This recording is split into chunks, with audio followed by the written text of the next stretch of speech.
And we are live. How's everybody doing tonight? My name is Anthony Brian Logan, and you're watching and/or listening to ABL Live.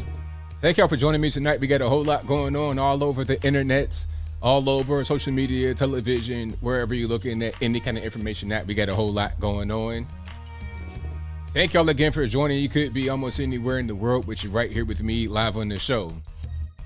We're talking about quite a lot tonight. Your man, Ron DeSantis, has been destroying Joe Biden for the past few days and weeks, months really, since he's been probably the best leader in the country without being the actual leader of the country. Speaking about Ron DeSantis, not Joe Biden, of course.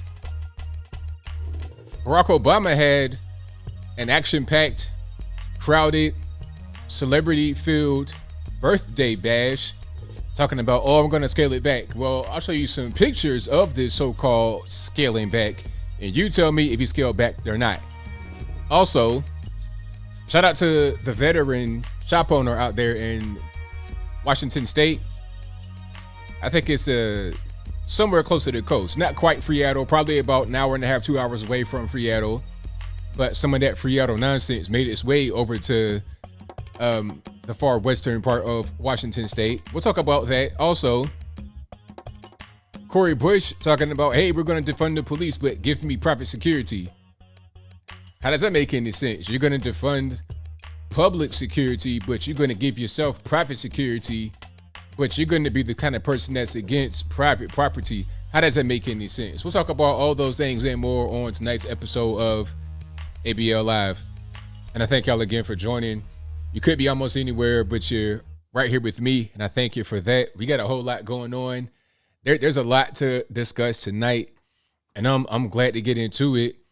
I'm not really sure where to start. I guess the first thing, y'all know I got to give a shout out to my sponsors because, you know, they always been there to support me through demonetization or whatever it is. They've been there to help me. So, of course, I got to shout out myself, AnthonyBLogan.com. You can find everything about me on my website. I have my email, my snail mail, all my social media accounts, original articles that I write with sources in each. That's one thing about me. Anybody can say anything about me. They can attack me for whatever. That's fine. Great. I'll be that. But how about this? What someone can't call me is a liar. Call me whatever you want, but you can't call me a liar. I have evidence for the things that I say. So again, AnthonyBLogan.com, everything's right there. And of course, ABLmerch.com. We got hats, t-shirts, stickers, hoodies, mugs, all that good stuff. We got quite a few of these left, probably about 30 or 40 left out of a few hundred that I had originally. I might re-up on them if they do pretty well in the next couple of weeks here, but I got a few more of these and quite a few more hats. Well, pardon me, I got these all day, but I also have the USA hats. I forgot what hat I had on right now because, hey, it's like that sometimes. But I got quite a few of those USA hats left, and I got these all day because these will get made when you order. So, also, shout out to BHEDesigns.com for the beautiful handmade wooden flags that are behind me. Get ones that are just like that or your very own through the link in the description box. Go to Mr1920.com for beautiful handmade soaps. That's right, soaps. If you're going to 7-Eleven and getting some soap from the front of the counter right next to the chapstick and the hot dogs, you're not doing it right. Go to Mr1920.com, get some real soap. Also, PatriotPost.us, a real deal source of news and information. Conservative, right here in Tennessee, been around for 25, 30 years, long-standing, well-respected, locally and nationally. PatriotPost.us. Check them out. And shout out to the whole team over there. Really good guys. A lot of good guys that write for them. A lot of good guys that support the entire website. PatriotPost.us. Good people. All right. And yeah, shout out to Larry Elder. I think Larry Elder has a decent chance, but it still remains to be seen. I'm not really sure what's going to happen with Gavin because understand, the way the recall election is going to work is there's going to be two questions. The first question would be, should Gavin Newsom be recalled? That's the first question. If you're able to get the majority of voters to say yes on that question, Then the next question is, who should be the governor? Now, if they're successful on the first one, which I think they will be, because I think the effort to recall Gavin Newsom is bipartisan. You know, a lot of left-wing people out there that don't even like any conservatives and hate Gavin Newsom. So I think the effort to get him out will be successful. The question is, who's going to be there to be a successor? It's going to be hard. You know, Larry Elder has a good chance, but he's a conservative guy. And do conservatives have a good chance in California to win an election to become the governor? I don't know. But if anyone has a chance, I think it's Larry Elder. Big Bruce, Caitlyn is off in Australia filming a reality show. You're not really being serious. You know what I mean? You're trying to get more popularity, in my opinion. Speaking about Bruce Jenner, I mean, Caitlyn Jenner, whatever. Who else? Meet Kevin. I watch Meet Kevin sometimes, but he has no chance. I don't think anybody else has a chance. And I think it's going to be a difficult chance for Larry Elder because you got to get past that first hurdle, which is getting Gavin Newsom actually recalled. See, the recall effort has not concluded yet. The recall effort has just begun. We're only at the stage of trying to get him out. The ballot's going to say, should he be recalled? He has not been recalled yet. The vote to get him recalled is about to happen. So we'll see what happens come election time, come recall election time. Hopefully you're able to get Gavin Newsom out and Larry Elder in. But you know what? The thing about California is that it's so far gone. Would Larry Elder make a tremendous difference? He would make a difference, but when you have the attorney general, all these people, like from top to bottom in California doing some of the most crazy things, I mean, it's hard to make a dent in that type of situation. Okay, you got, what's the man? Is it Garcetti? I'm not sure who the mayor of Los Angeles is, but you had the mayor of Los Angeles, mayor of San Francisco. You know, and speaking of what I was saying earlier, this whole defund the police kerfuffle, you know, I can talk about Cori Bush and what she did. I'll get to that in a little bit. But the mayor of San Francisco, London Breed, black woman now, allegedly, is a proponent of defund the police.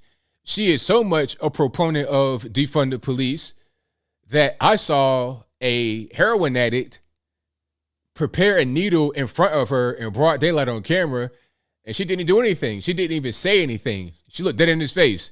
I'm talking about, like, if the dude was right here, get ready to shoot his drugs, white dude, of course, in San Francisco, if she was to be right here, like, and they're that close, she looked dead in his eyes as he had a needle like this, get ready to shoot it on camera, broad daylight with police right there. So not only are you not going to fund the police, even if you did have the police funded, you wouldn't follow any laws. I guess it's okay to shoot heroin, smoke crack, smoke meth in San Francisco. I guess it's no big deal just to be a stone cold drug addict. As you guys see, there's a big quote unquote homeless encampment right next to a school in, I think it's Freata, Washington. And it's like, it's growing. It's like mold or something like that on some bread. You understand? Getting close to the good bread, which is a school. And it's, you know, and they have a camera in the area and they're showing what's going on. And the camera showed somebody had a katana or something like that right next to their tent. So people talking about, oh, they're homeless, it didn't do anything, leave them alone. All right, well, what you gonna do with that man's katana? You got a whole blade right next to the tent, right outside the school. That's very dangerous. But I digress. The whole point is that these left coast people, these liberal people all over the U.S., not just the left coast, I mean, it's going to be hard to get them back on track, especially on the left coast, especially in California. So Larry Elder, if he's able to get in there, he has an uphill battle to fight. Just becoming the governor would be one piece of the equation. It wouldn't be the end by any stretch of the imagination. You're dealing with these crazy DAs, prosecutors that refuse to actually lock criminals up. The police can be funded. The police can do whatever, but it's like, all right, if you're out there arresting criminals for violent crime, drug offenses, you know, being in the country illegally, things like that, and they don't get punished, it's like, what's the purpose? Might as well not even do it. And they're talking about mandates, vaccine mandates for police. And I saw a letter, I think it was from San Fran, and I think the letter from the police union, or it might have been a Facebook post, and they're talking about, hey, there's a potential at least for mass exodus of officers beyond what's already happened. A lot of guys and girls that say, you know what, I'm done, I'm out, I'm not going to deal with it anymore. I'm going to go sell cars, I'm going to go do something. Try to figure it out for myself. Be a social media influencer, do something, right? Because what's the point of being a police officer when I'm being defunded, when I can't even defend myself, and if I do, I'm somehow the villain, I'm somehow the bad guy, right? But with stuff like that going on, it's like, what can you really do? Not a whole lot. People are quitting as a result of that. And then they're talking about mandates. That's going to take them over the edge and say, you know what, I'm done, I'm out. So it's a whole lot going on with the police and the left coast all over the country. So hopefully Larry Elder's able to do a good job. Now, back to what I was saying about this whole defunding thing and the hypocrisy behind it and the weird stuff behind it. Cori Bush. Now, you guys may have seen Cori Bush a lot over the past few days, maybe weeks. I mean, she's kind of been kicking around for a little bit. I think she just became a congressman, woman, person, whatever the correct pronouns are. Don't really care, but it is what it is. So she became a congressperson recently from St. Louis. The funniest comment I saw is that somebody said, Waffle House is missing a waitress. That took me completely out of here, but I digress. So you may have seen Miss Bush protesting on the steps of the Capitol, sleeping out there, right? Matter of fact, can I pull it up? Give me 1 second here. I'm gonna go ahead and pull that up. There we go. Perfect. Right on time. But she had this whole protest, and the protest was weird because it's like, okay, what is this? Am I seeing a commercial for some cookies and snacks and whatnot? So yeah, this is her right here. I'll turn the sound off. I'm gonna just play the video. That's her right there. You know, faking, crying. It's like, come on. You look like you used to play football for the St. Louis Rams back when they had Marshall Faulk. You were the third string linebacker. You were the fullback. Please stop it. Okay, please stop it. You were on the Rams. You were on the team where Kurt Warner was going all over the place. You were on that squad back then. All right, you look like a retired NFL football player. You're not gonna cry a tear. You're hard as a rock. All right, but anyway, you've seen her a lot over the past few days, weeks, and months.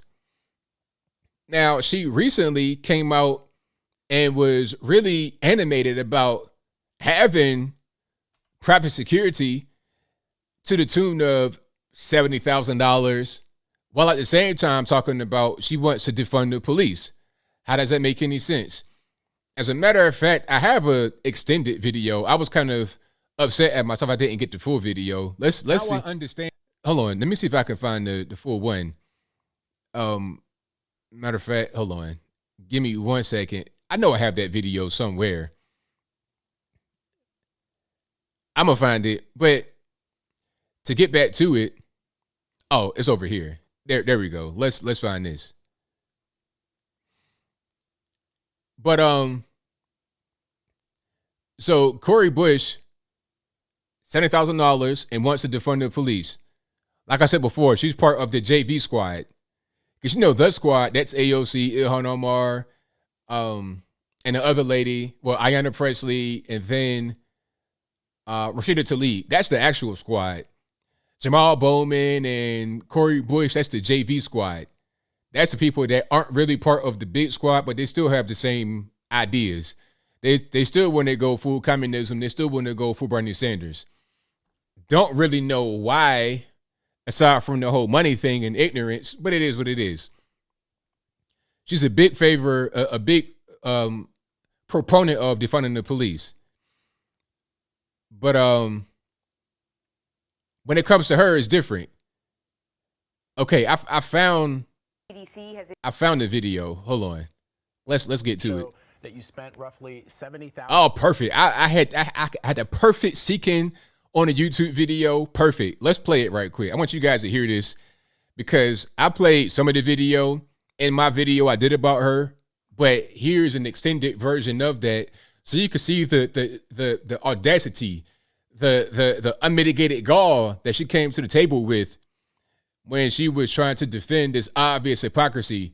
You got private security for yourself, but you want to defund the police to provide some form of security for the regular, average, everyday Norman that cannot afford 70 grand for a personal bodyguard. From the moratorium, you faced some criticism in recent weeks over your push to defund the police. Campaign records show that you spent roughly $70,000 on private security, and some critics say that move is hypocritical. What's your response to those critics? They would rather I die? You would rather me die? Is that what you... I mean, I'm not saying it. You said it. I would never say nothing like that because I'm a responsible man, but you said it. So, I mean, it's whatever. Want to see? You want to see me die? You know, because that could be the alternative. So either I spent $70,000 on private security over the last few months, and I'm here standing now and able to speak, able to help save 11 million people from being evicted, or I could possibly have a death attempt on my life. And we're also talking about the same exact people who say horrible things about me, who lie to build up their base. And then because they lie about me, I receive death threats. Now, they don't address the... Let's pause right there. Now, I don't condone any kind of death threats, obviously. I don't condone that in any kind of way, form, or fashion, period, point blank. However, if we just take it down a notch and get away from the extremes, if people don't like what you're saying, if people have a problem with what you're saying and they want to address you in a harsh way, is it because of lies or is it because of things like this? The obvious hypocrisy, the dangerous policies, the ridiculous brain dead policies. Maybe that's the reason why this is the way it is. Oh, and if you're wondering, this video is on CBS News on their official YouTube page. The like to dislike ratio is pretty good. It has about 63,000 views and 845 dislikes and 163 likes. So pretty good like dislike to like ratio. The fact that I receive death threats after they go on air and say horrible things about me, but then they want to say, oh, but she needs private security. I have private security because my body is worth being on this planet right now. I have private security because the white supremacist, racist narrative that they drive into this country, the fact that they don't care that this black woman that has put her life on the line, they can't match my energy, first of all. This black woman who puts her life... Your energy? What kind of energy is this? But I don't want to... Okay, let's keep on. On the line, they don't care that I could be taken out of here. They actually probably are okay with that. But this is the thing. I won't let them get that off. You can't get that off. I'm going to make sure I have security because I know I have had attempts on my life and I have too much work to do. There are too many people. Just so you know, this is a U.S. House rep, a lawmaker. She is paid for by your taxpayer dollars. How does that feel to know that? Does it feel good? It does not feel good to me. People that need help right now for me to allow that. So if I end up spending $200,000, if I spend 10 more dollars on it, you know what? I get to be here to do the work. So suck it up, and defunding the police has to happen. We need to defund the police and put that money into social safety nets because we're trying to save lives. Wait a minute. See, you should have said something that was hypocritical right there. You said that you need private security. Why? Because if you don't, then you're just going to die. And you don't want to, you can't die. Your body's got to be here. You got to do things for your safety, right? Okay. So you want to have private security for your safety, but then you want to defund the police and put that money into social programs for the safety of regular normies. So how about you put that private security money into social programs for your own safety? What makes you better than me? Oh, I forgot. It's a rhetorical question, because I know the answer to this question. You think you're better than all of us because of who you are. You're Cori Bush, U.S. House Rep. I'm important. You're not. I'm part of the political elite. You're not. you're a peasant, you're a peon, and I'm a big dog. That's kind of what's going on right here. Okay, I get it. Let's continue.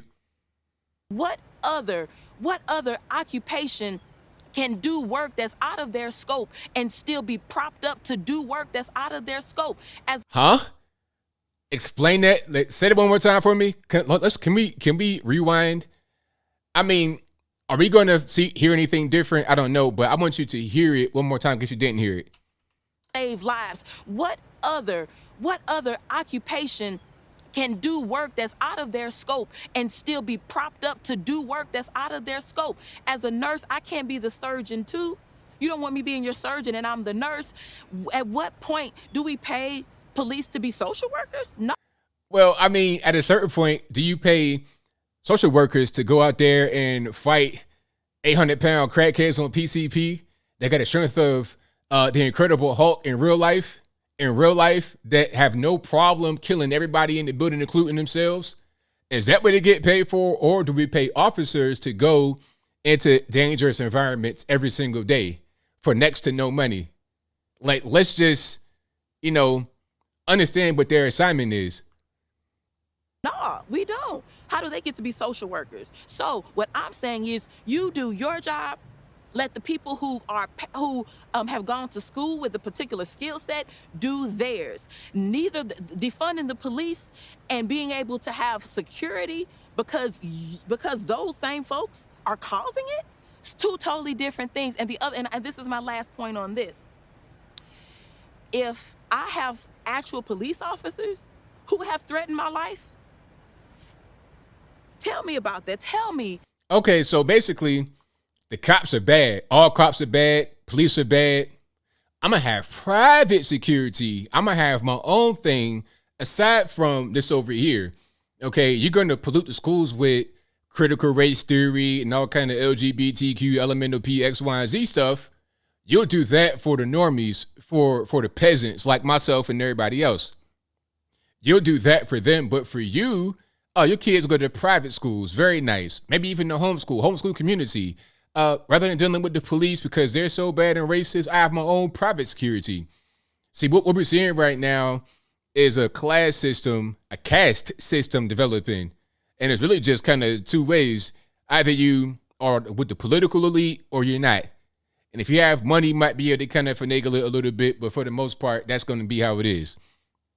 So, yeah, shout out to the overblown Waffle House waitress for becoming a U.S. House rep. No different than the bodega lady, AOC. Not even bodega. You're talking about like corner diner in Manhattan, like Alicia Keys and You Don't Know My Name video like that. That's AOC. Okay. That's pretty much what we have going on. People that have no business being in government, being lawmakers, are in government and they're lawmakers.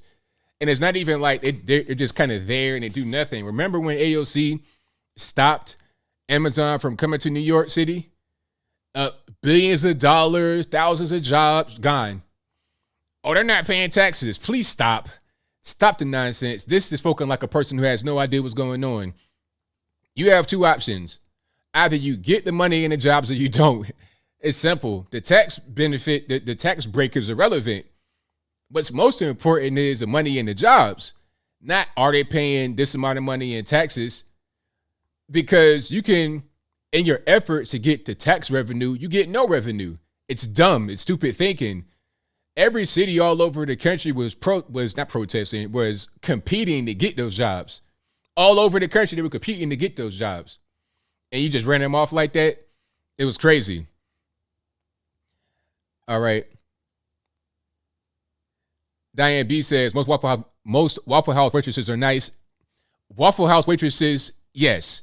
But, like, how about, like, it depends on where you are. It depends on where you are. If you go to a decent area, you get a nice waitress. But if you go into, like, some of these little hole-in-the-wall spots, 2 o'clock in the morning, you might get one of them gangster boos that pull a pistol on you, but I'll move on. Yeah, and the homicide rate in St. Louis, I think she needs to focus more on the city of St. Louis and what's happening there because that's where she's from, right? That's where she got elected from.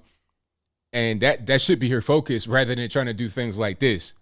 But hey, what do I know? I'm just a guy on the internet talking. I'm not really part of the political elite, I presume. All right. And thank y'all again for being here. Definitely appreciate you guys. If you enjoyed what you're hearing so far, give the video a thumbs up. Also, like the video, share the video, do all that good stuff. We got a whole lot more to discuss tonight. We'll get to the calls a little bit later, so y'all just hang tight. Now, shout out to my man, my spirit animal, the veteran shop owner out there in Washington State. Now, here's what happened. So the shop owner, 78-year-old Vietnam veteran, has a Star Wars memorabilia shop. I guess it's a pretty cool store, been around for a while. I'm not really sure all the ins and outs and ins of the business, how much money he makes or whatever, I don't know. But he has a shop out there in Washington State. And then one of these, Lowell Herbert looking, Tim Tebow looking, big neck NFL football player looking people that identifies as transgender, who was also a city council person, went into the store and saw an offensive sign. Now, the sign was really a nothing burger. It wasn't, I'm not going to say what it said. Basically, it was like, hey, if you were born with X, Y, and Z, then you're not a woman. And you could just put two and two together, use imagination, figure it out. But we got the babies watching, so I can't say exactly what it said. But if you saw the video, you pretty much know what I'm talking about. So people that came to the store, for the most part, like the sign and took pictures of it. It's funny. It's just a joke, right? I remember back in the day, it used to be a joke, and it wasn't really a big deal. But, things change. Things change, and one person got extremely upset at this particular sign. And if you are eating any kind of food, if you got people that might kind of get scared, I'm giving you a trigger warning right now, because I'm going to show you the person's face. Just their face, nothing weird, nothing, that's beyond PG rated. But I'm saying, if you ever seen a horror movie and you had nightmares from that, you might not want to see this next slide. Because I understand how that is. You might watch a crazy horror movie and your dreams never be the same again. So I'm giving you a trigger warning right now. What I'm going to do is put a picture of the person on the screen. That's them right there. And I think their name is Tiesa Mekis, I don't know. One of these ethnic names for a regular white guy. But that's them right there. Now, I'm not really sure who thinks this is like the wave. I'm looking at Dan Marino right now with some makeup on. You understand what I'm saying? I'm not really convinced, sir. But I digress. Hey, I gave you a trigger warning. I gave it to you. So if that was too much, I'm sorry. I apologize. All right. But that's them. That's Tiesa Meskis. That's them. So now that you've got a good visual of their face, now you get to see what happened. So let's check it out if you didn't see the video already. You're not a woman. You don't look like a woman. You don't act like a woman. The confrontation started inside. Trans women are women. And this is in Aberdeen, Washington, if you didn't know. Let's start from the top so I don't interrupt. You're not a woman. You don't look like a woman. You don't act like a woman. The confrontation started inside. Trans women are women. Get a Trans women are women. And spilled into the street. You are not a chick. Aberdeen Councilwoman Tiesa Meskis confronted owner Don Suker about a sign he posted in his store saying, if you are born with a slang for a male body part, you are not a chick. What he wrote there was so demeaning and so dismissive of who I am and who any trans woman is. Meskis, a trans woman, says she knows Suker has the right to say what he wants. You're nuts. You need to back. Look at this. Look at this man's arm. Pardon me, this person's arm.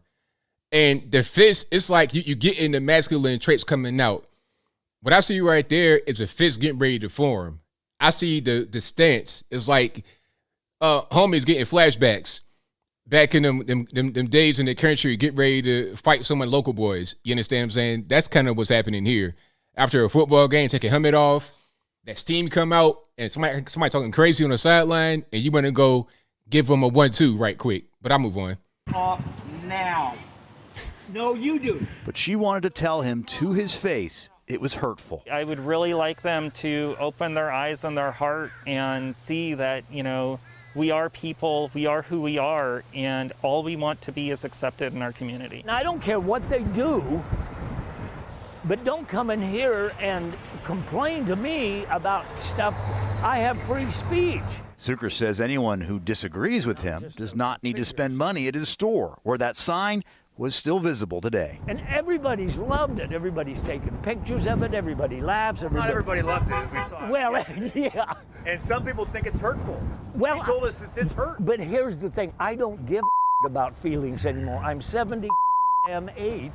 I went to Vietnam to fight for all this. Do you think I care about some feelings? Absolutely not. Supporters of the councilwoman are planning a protest out in front of the store Saturday morning at 10. Don Zucker says he is calling on some of his backers for a show of support at the same time.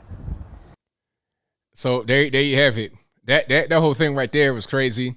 Yeah, so shout out to my man, Mr. Zucker, for just doing his own thing, saying, hey, man, you don't like it? Okay, that's fine, but check it out. You don't have to shop here. How about that? Go down the road, handle it over there. And he wasn't scared at all, you know, because that person was pretty sizable. You understand? Like, they may identify as female, but them triceps and all of that say something different. You understand? So it says something different when you're looking like you could still bench about 300 pounds with no problem. But I think we need more of that. People just standing up for themselves and not becoming victim to people's random whims. It's like that person came just out of nowhere, went to his shop and wants to tell him what to do. Oh, take this down, take that down. No, how about you don't shop here and I do what I want to do? That's totally fine. I'm not begging for your money. You guys are a pretty good shop. And right after that happened, positive reviews blew up on the man's store. I'm talking about like 5-star. He got flooded with positive reviews. Sometimes things like this happen, they get flooded with negative reviews. They get review bombed, but he got review bombed in the opposite direction in a positive way. So yeah, shout out to my man for, you know, doing good for sure. Exactly, Eric.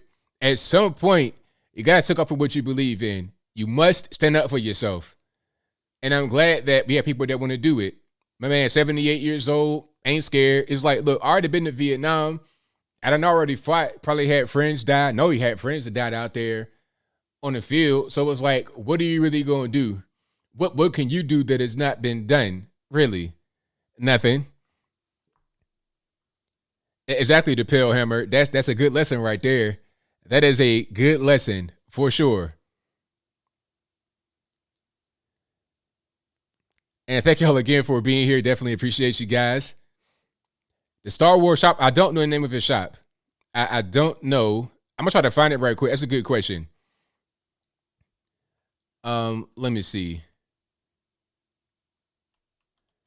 If I can find it, I'm going to go ahead and share it.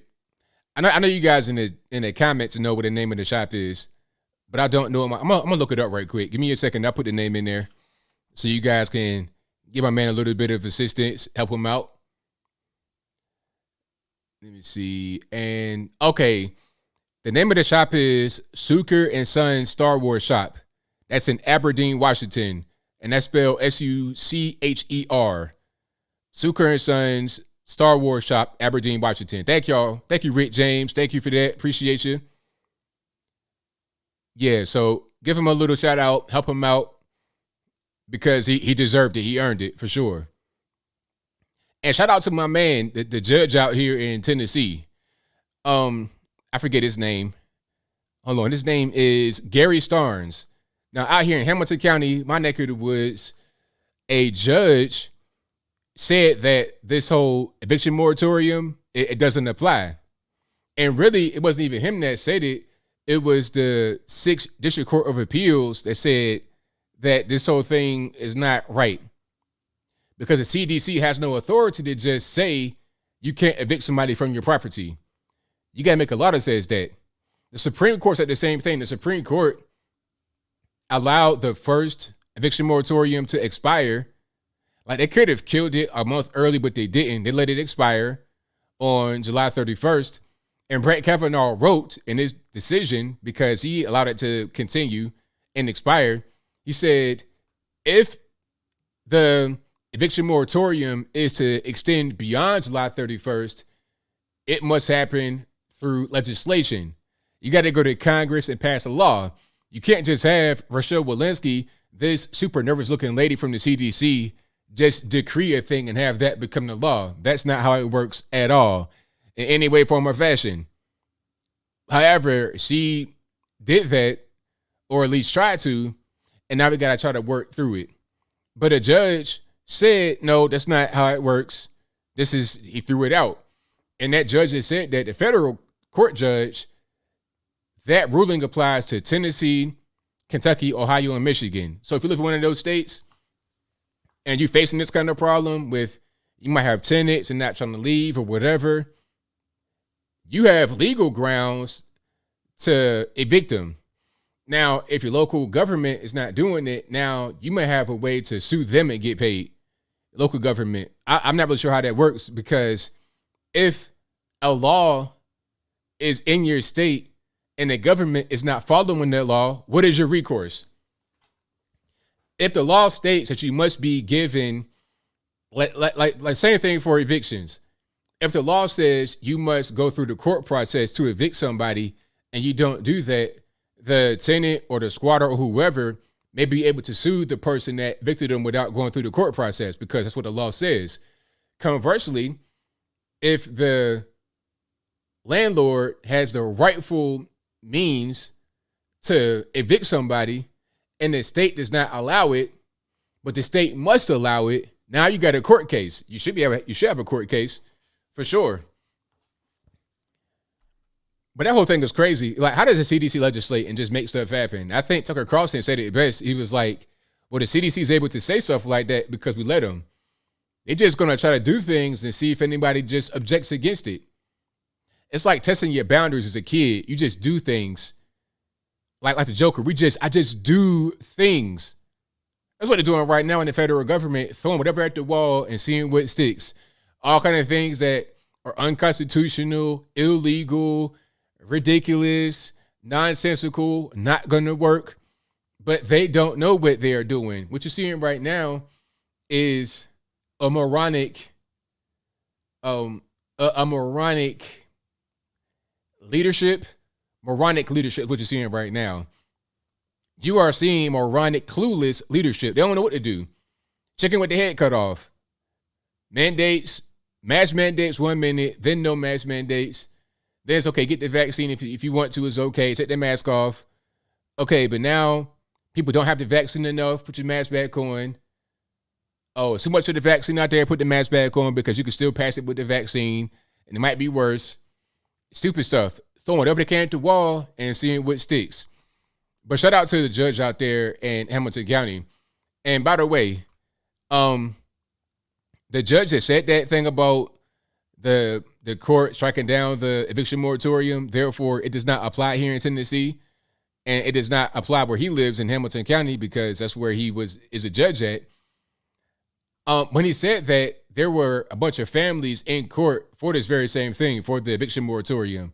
Now, Hamilton County is not really that big. Chattanooga is not that big. Probably like 100,000, 200,000 in the city, maybe at the most. It's probably about close to 1 million in the metro area, but the metro is big. The metro goes far beyond Hamilton County. So Hamilton County is not that big. In Hamilton County, on one day, one morning, there were 84 families before the judge get ready to get evicted. 84 families. And everybody, of course, is talking about the CDC and the moratorium. Meanwhile, they knew for like a whole year that it was going to expire. It's been going on since fall of 2020. It's almost fall of 2021. How long was this thing going to last? Forever? this is how quickly people can become accustomed to the welfare state. I said it last time.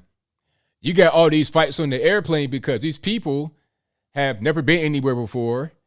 They now have the ability to not pay their rent, to not pay any bills, to not pay their student loan debt, to not pay anything, not pay for food, clothing, shelter, nothing.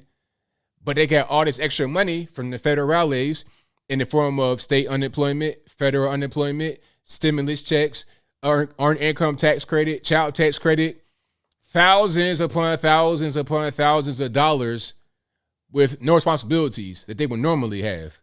So what am I going to do? Rather than just being right here in the hood all day in the projects, the trailer park, wherever they are, I'm going to go to Miami. I'm going to go get high on drugs before I do so. Matter of fact, I'm going to be high on the airplane. I'm going to be high in the airport. So, of course, they are in the airport fighting, physically fisticuffs. They're on the airplane fighting. I've never seen so much fighting before in my life. Never seen it before. And the reason is because the government has given all these people all this money and they have no idea how to spend it. You guys may have seen that Family Guy episode where they struck the lottery and then they kept, like they went broke one time and you thought it was the end and they learned their lesson and then they would go right back to living normal, but they won the lottery again and then they went broke over and over and over again. It's because of their mentality. They can't handle the money. So you're going to see more people just doing random things. People get shot out on the street, broad daylight. People getting attacked. People fighting on the airplane. As long as you empower this kind of underbelly of society with free money, they can go get drugs, guns, tattoos, whatever they want, with no responsibility to actually be able to get it. They can just have it because it's free. But no more. I hope no more. I think some states are going to have their people become subjugated. California, I mean, we're going to a slave state in California. That's what it is. The minimum wage is 15 over there, but people still can't afford to live. The poverty is worse with a high minimum wage than it is in a place with no minimum wage or a very low minimum wage. The minimum wage should be $0 because the $15 an hour ain't doing no good in California. So why does it matter?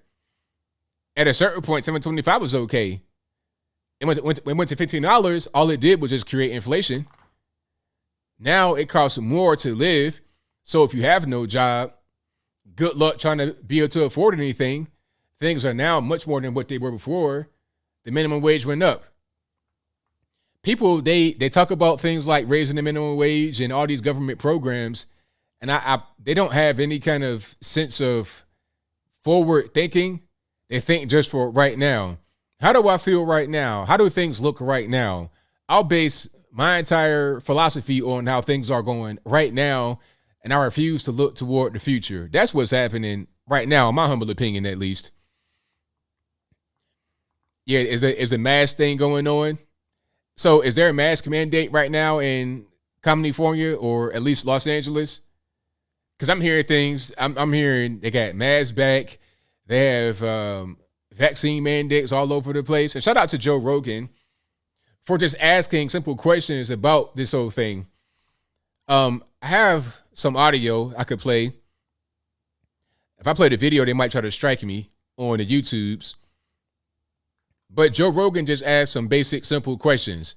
He's like, hey, all right, why can't we ask these questions? Why can't I ask questions? If you want to give me a shot, a vaccine, whatever they want to call it, why can't I ask what's in it? Why can't I ask what the side effects are, what the benefits could be? Why can't I ask those things?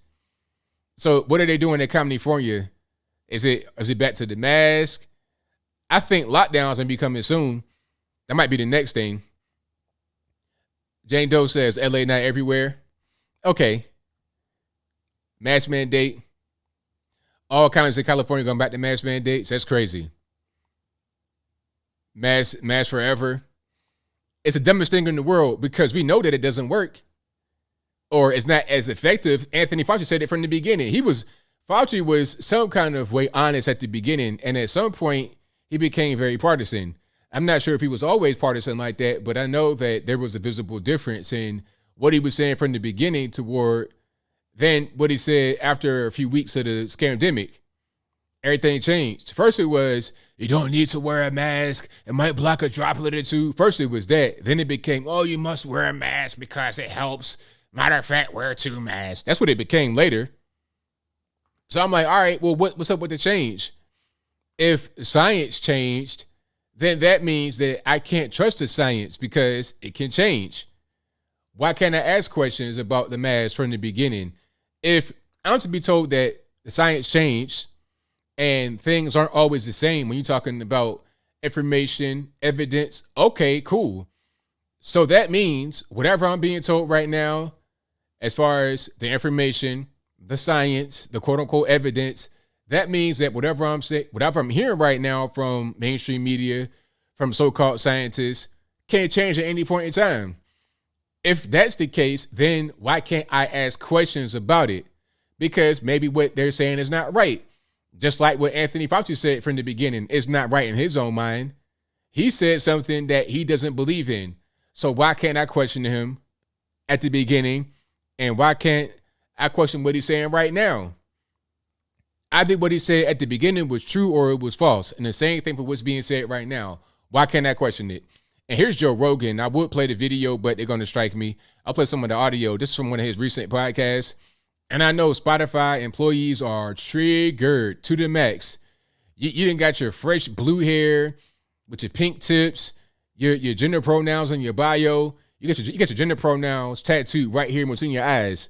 So can't nobody, you know what I mean? You got Tyrannosaurus Rex right there in between your eyebrows. So don't nobody mess it up. You got all these things going on.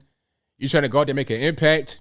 Black Lives Matter. Matter of fact, you got a BLM sticker right here on your nose in red, covering your entire nose. Okay, anyway, you got all that going on. You're a brand new Spotify employee. You're making 6 figures. And here comes Joe Rogan squashing all your stuff. You complaining to the boss in HR, oh, Joe Rogan, he's terrible. He's a denier. They're going to tell you, hey, look, man, all right, check it out. But that's our cash cow right now. So what you going to do? You going to go home or nah? You want to get paid or what? But anyway, let's hear Joe Rogan. Meanwhile, you have science is coming out. There's legitimate articles. Jamie, I'll send this to you now. There's legitimate because doctors have been sending me these things. And, you know, this is neither pro nor con vaccine. This is not a judgment statement. But imperfect vaccination can enhance the transmission of highly virulent pathogens. Right. So this is a scientific paper from 2015 that shows that here's one important quote: vaccines that keep the host alive but still allow transmission can thus allow virulent strains to circulate in a population. So vaccines that don't kill the virus, vaccines that allow people, like this is one of the things we're finding out about what they're calling breakthrough cases. Right. So people who are vaccinated can still get COVID and they can still transmit COVID. Mm-hmm. This recently happened at the Comedy Store. A vaccinated comedian gave COVID to like 12 different fucking people at the Comedy Store. Some of Hey, because it's not my fault blaming the white man. It's not my fault. them vaccinated, some of them not. That situation where the vaccine just kind of protects you from serious damage, Right. but it protects you from really being like badly hospitalized or death, but doesn't stop you from getting the virus, can possibly lead to more potent viruses. So these people that are saying, oh, it's these unvaccinated people that are responsible for the variants. Well, there's actually scientific papers that point to the very sort of environment that we're creating by having so many people vaccinated with a vaccine that doesn't kill off Right. the virus. It actually can lead to more potent viruses. Try finding that story anyway. Meanwhile, you have science is coming out. There's legitimate articles. Jamie, I'll send this to you now. There's legitimate because doctors have been sending me these things. And, you know, this is neither pro nor con vaccine. This is not a judgment statement. But imperfect vaccination can enhance the transmission of highly virulent pathogens. Right. So this is a scientific paper from 2015 that shows. So, I mean, that's Joe Rogan right there. I'll put a link to this in the description, but it's on his most recent podcast episode he did. Check him out on Spotify. This is no ad for Joe Rogan, of course, because he does not need it from me. Trust me, Joe Rogan is the biggest podcaster on planet Earth, period. It's not even close. So he does not need my ad, obviously. But if you want to hear that full thing, go to Spotify. And I think it's on his most recent podcast episode. I forget the guy's name was on the episode with, but I got one more clip from that I want to play for you guys. It's very important that we hear his information. And I like Joe Rogan saying stuff like this because the thing about Joe is that they want to cancel him, and you know who they are. They want to cancel him for these statements because it goes against what they say. You know, it's not even about trying to be quote unquote safe or anything like that. It's not even about that. What it's about is Joe Rogan not, how can I say? It's about Joe Rogan going against the grain, not just doing whatever they say that he has to do. You know, it's Joe Rogan is so much of a humongous, he's so popular, they can't do anything with him. Spotify, they can't really, if Spotify was to cut ties with him, we're talking about millions. I mean, maybe even close to $1 billion of valuation for their company gone. The whole, if Spotify lost Joe Rogan, their company would go under, in my opinion. There is no Spotify without Joe Rogan. The podcast industry as a whole would tank. Not as a whole, but it would take a really big hit. Put it to you like that. So here's the next one I wanted to play. And this is about the passports. Also from Joe Rogan, also on that same episode of the podcast on Spotify from him. Can't do what you want to do unless you do what I want you to do. I mean, Don Lemon was talking about that openly on CNN. Yeah. Don't have a vaccine? Can't go to the supermarket. Don't have a vaccine? Can't go to work. Like, it's so strange that people want to say things like that. Like, that's the thing that blows me away. Why do people want to? Because they're dumb. They're dumb. They're dumb. They don't understand history. They don't understand Right. human beings. They don't understand human nature. They don't understand the history of every single country that's ever existed other than the United States. Up until 1776, every fucking country that has ever existed was run by dictators. Right. All of them. This is the first one where you had elected officials. This is the first experiment in self-government that actually worked, and it created the greatest superpower the world's ever known. It created the greatest cultural machine, the greatest machine of art and creativity and innovation, right? Fuck. And how did it do that? It did it through freedom. Because when you give people freedom, you let people do whatever the fuck they want, they actually find ways to succeed and grow and thrive. But as soon as you put the boots to them, as soon as you tell them, you have to do this or you can't do that, you have to listen to me, now you have a mini dictator. You have one step away from a king. You have a one step closer. You're moving one step closer to dictatorship. That's what the fuck is happening. That's what's going to happen with a vaccine passport. That's what's going to happen if they close borders. You can't enter New York City unless you have your papers. You can't go to here unless you have that. You can't get on a plane unless you do what I say. And people say, well, it's all about protecting people from the... No, it's not. It's not, because we've shown this is a fact.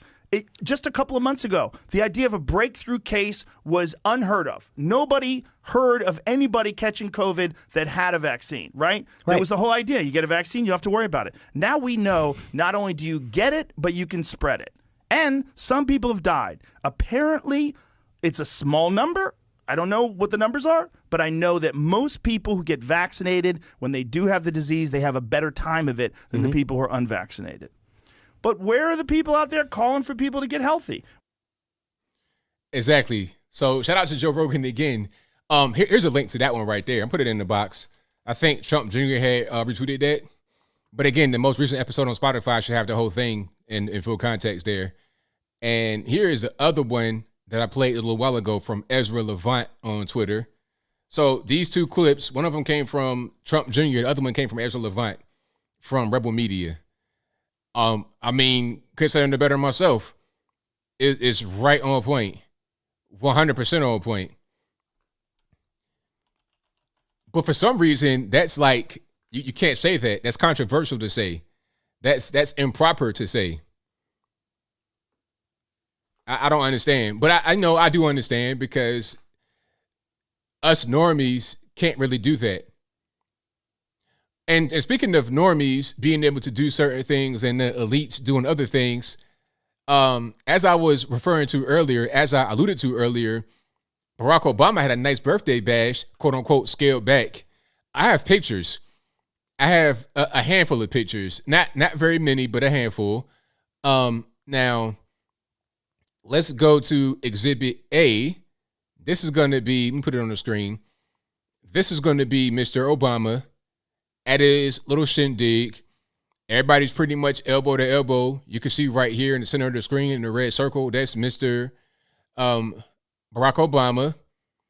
And I'm seeing it's kind of packed, window to the wall. Oh, they're outside. All right, cool. But how about I'll be able to have an event outside? How about I'll be able to just be, elbow to elbow with no mask wherever I want to be?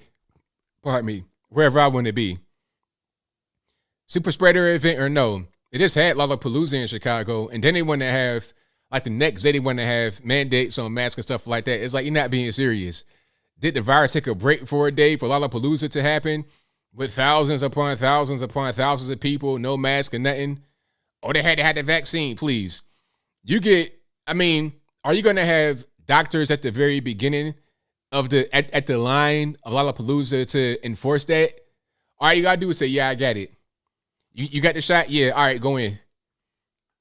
So that's one picture. Here's the next picture. We have drone footage. Obama loves drones, doesn't he? But I'll move on. So here is the Martha's Vineyard estate. Well, Obama's Martha's Vineyard estate. You see this really large white structure right there? That's not actually his house. His house is the gigantic compound right there. This large white structure is like a big tent for the party that happened at. Okay, so scale back. I don't know about that one. Looks pretty scaled up to me. But hey, when you are an elite person, you can do pretty much whatever you want. And understand this, just so I'm clear, so we're not misunderstanding each other. These are the same people that always talk about income inequality and white privilege and the black man's downtrodden. Well, if y'all are downtrodden, let me get some of that downtrodden. Let me get some of that anti-black racism y'all cry about all the time. Let me get some of that. Can I get a 30-acre estate in Martha's Vineyard? Can I have a birthday party with 600 guests? Can I have that without anybody trying to tell me anything crazy? Can I get celebrities from all over the world to come to my event? Remember that, right? Like, that was kind of weird. Is that Mr. Obama? Is that him? I'm not sure if that is, but I'm just saying, I'm throwing it out there. I don't know who that is or what's going on. The guy there has on a Chicago shirt. Is that Obama? What are you wearing? And if you can't see the screen, this is a picture of someone that could be Obama. I'm not sure who that is.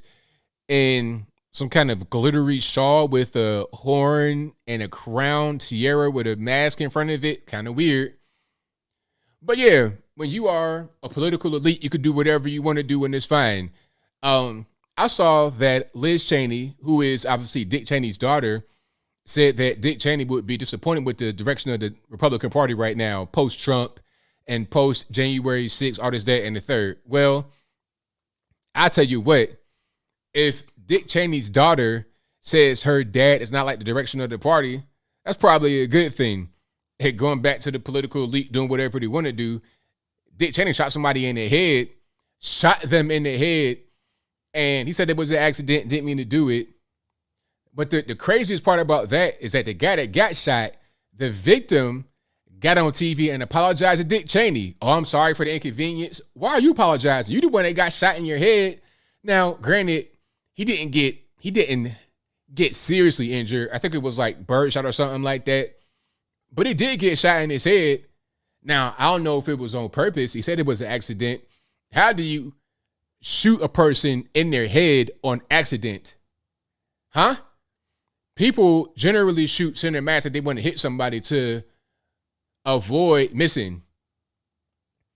if you shoot somebody in the head, that's a pretty direct shot.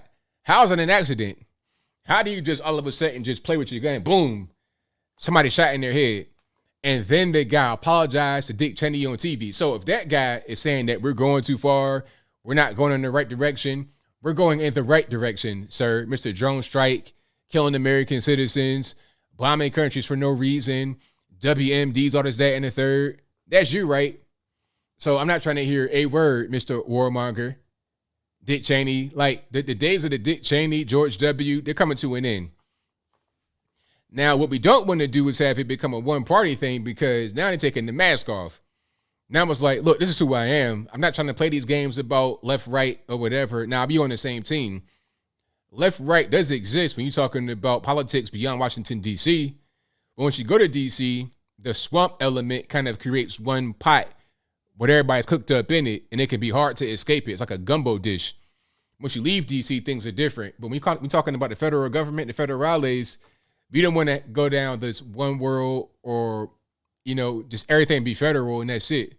The left wanted that happen. They want elections federalized. They want school, everything. They want everything to be on the same board. Nothing private, everything federal. But yeah, we don't want that to go down, and we don't want these Dick Cheneys of the world to come back. I feel like Dick Cheney and Joe Biden are the same guy. That's just my humble opinion. I think Joe Biden is worse, but at the same time, I'm not sure that Dick Cheney is that much better, or George W. Really, that was probably better than Obama and Bush, but not that much. They're kind of on the same page. We see how cozy W and Michelle Obama be all the time. They've been friends for a very long time before the White House, but that's a different story. I digress. So again, thank y'all for joining. Definitely appreciate you guys. If you enjoyed what you're hearing so far, hit the like video, hit the like button for me. Also, if you're listening on your favorite audio streaming platform, whether that be Google Play, Spotify, Stitcher, Anchor, etc., give me a 5-star rating, give me a review, do whatever you can. And if you do not know, this podcast will be available on your favorite audio streaming platform. The link for that will be on the box, or just go to it and search ABL Live. I should pop right on up. Prime example, go to Apple iTunes, search ABL Live, hit the subscribe, whatever you can over there, 5-star rating, review, and you good. And this will be available tomorrow morning, 8 a.m. Like right after the podcast is over. Like as I'm speaking right now, I'm recording it on this device right here, on this Rode, Rode Procaster. This little device right here, I'm recording the audio. So all I got to do when I'm done is hit the little stop button and take that audio, make it an MP3, put it on Anchor, and then it seeds everywhere. Free game for all the guys out there trying to get the podcast rocking and rolling. You can upload your podcast to one website called Anchor FM, and then it goes everywhere. That's what I do right after the podcast is over with. All right. So let's get to some super chats, and then I'm going to get to the call. So number to call is 434-658-1220. Give me a few, and I will get to the calls. But first, super chats on deck, and I thank y'all for donating already and being very generous as well. And shout out to all the people that are just now subscribed to the channel. I got a lot of views on the recent few videos, so thank y'all for joining the channel. Hopefully you enjoy what you're hearing so far. Now, I can't do it without you. I'm not being facetious. I'm being 1,000% serious. Let's get to some supers here. August 7th, let's go. Apu, of course, says, thank you, ABL, for graciously declining your invitation to Mr. Obama's 60th birthday to spend it with us. Jericho Green, Brandon Tatum, Modern Renaissance Man, Candace also declined. Yeah, we had to go ahead and decline. They told me to come out there to Chicago, and I I'm good. I'm not really trying to be around these super spreaders. I take my health very seriously. How about that? Shout out to Butt vs. Windshield, who says, legend has it, if you walk on the beach with your toes in the sand and pick up a conch shell, then put it to your ear, you can hear Joe Biden thinking. Shout out to Eric P, who said, looking snappy. Thank you for that. Thank you to R. Scott for the donation. Appreciate it. Thank you to Ian Kinney, who says, University of Wisconsin removed a 70-ton boulder from its Madison campus at the request of minority students who view the rock as a symbol of racism. One more time for those who might not have heard it, might have kind of glossed over it. University of Wisconsin removed a 70-ton boulder from its Madison campus at the request of minority students who view the rock, the 70-ton boulder, as a symbol of racism. I want someone to explain to me like I'm 5 years old, like I'm a newborn baby, explain how a boulder is a symbol of racism. I mean, did it have Confederate flags scrawled on it? Did it have Nathan Bedford Forrest scrimshaw? What in the world was on the rock that caused the problem? A boulder? I mean, really? You know, I done been in mountains before. Obviously, come from West Virginia and where I live now, in kind of a hilly, kind of semi-mountainous area. I've seen boulders. I see the sign that says falling rock on the interstate. And you got these real high, hillsides or whatever you drive right past. I've seen nets that catch the rock. So if a boulder goes through the net, hits my car, is it racist? Is it racism that did that? I want that to be explained to me. Matter of fact, I'm gonna look into that and I might do a video on it. Hey, big rocks, little rocks, that's probably what it is. Yeah, that's like the penitentiary remembrance. Shout out to Apple, who says August 6, 2011, extortion 17 shut down, God rest their souls. 1 Afghan interpreter, 7 Afghan special forces, 17 Navy SEALs, 5 Navy SW techs. I'm not saying this correctly, I know it. 5 Army aviators, 3 U.S. Air Force techs, 1 military dog. We honor them. Shout out to Ian Kenny, who says, hey, that's the first time I've heard you use the E40 sample in a while. Missed that. Yep. Nope. For real, though. You used to use it more. Yeah, I still got them right here in my little console. Yep. Nope. I got them right there still, but I got to use it. I try to use it sparingly, so it's like rare, and it's refreshing when you hear it. But I do have them on deck at the push of a button. I got it. Apple says, I fear Democrats going to smear Larry Elder with a false accusation.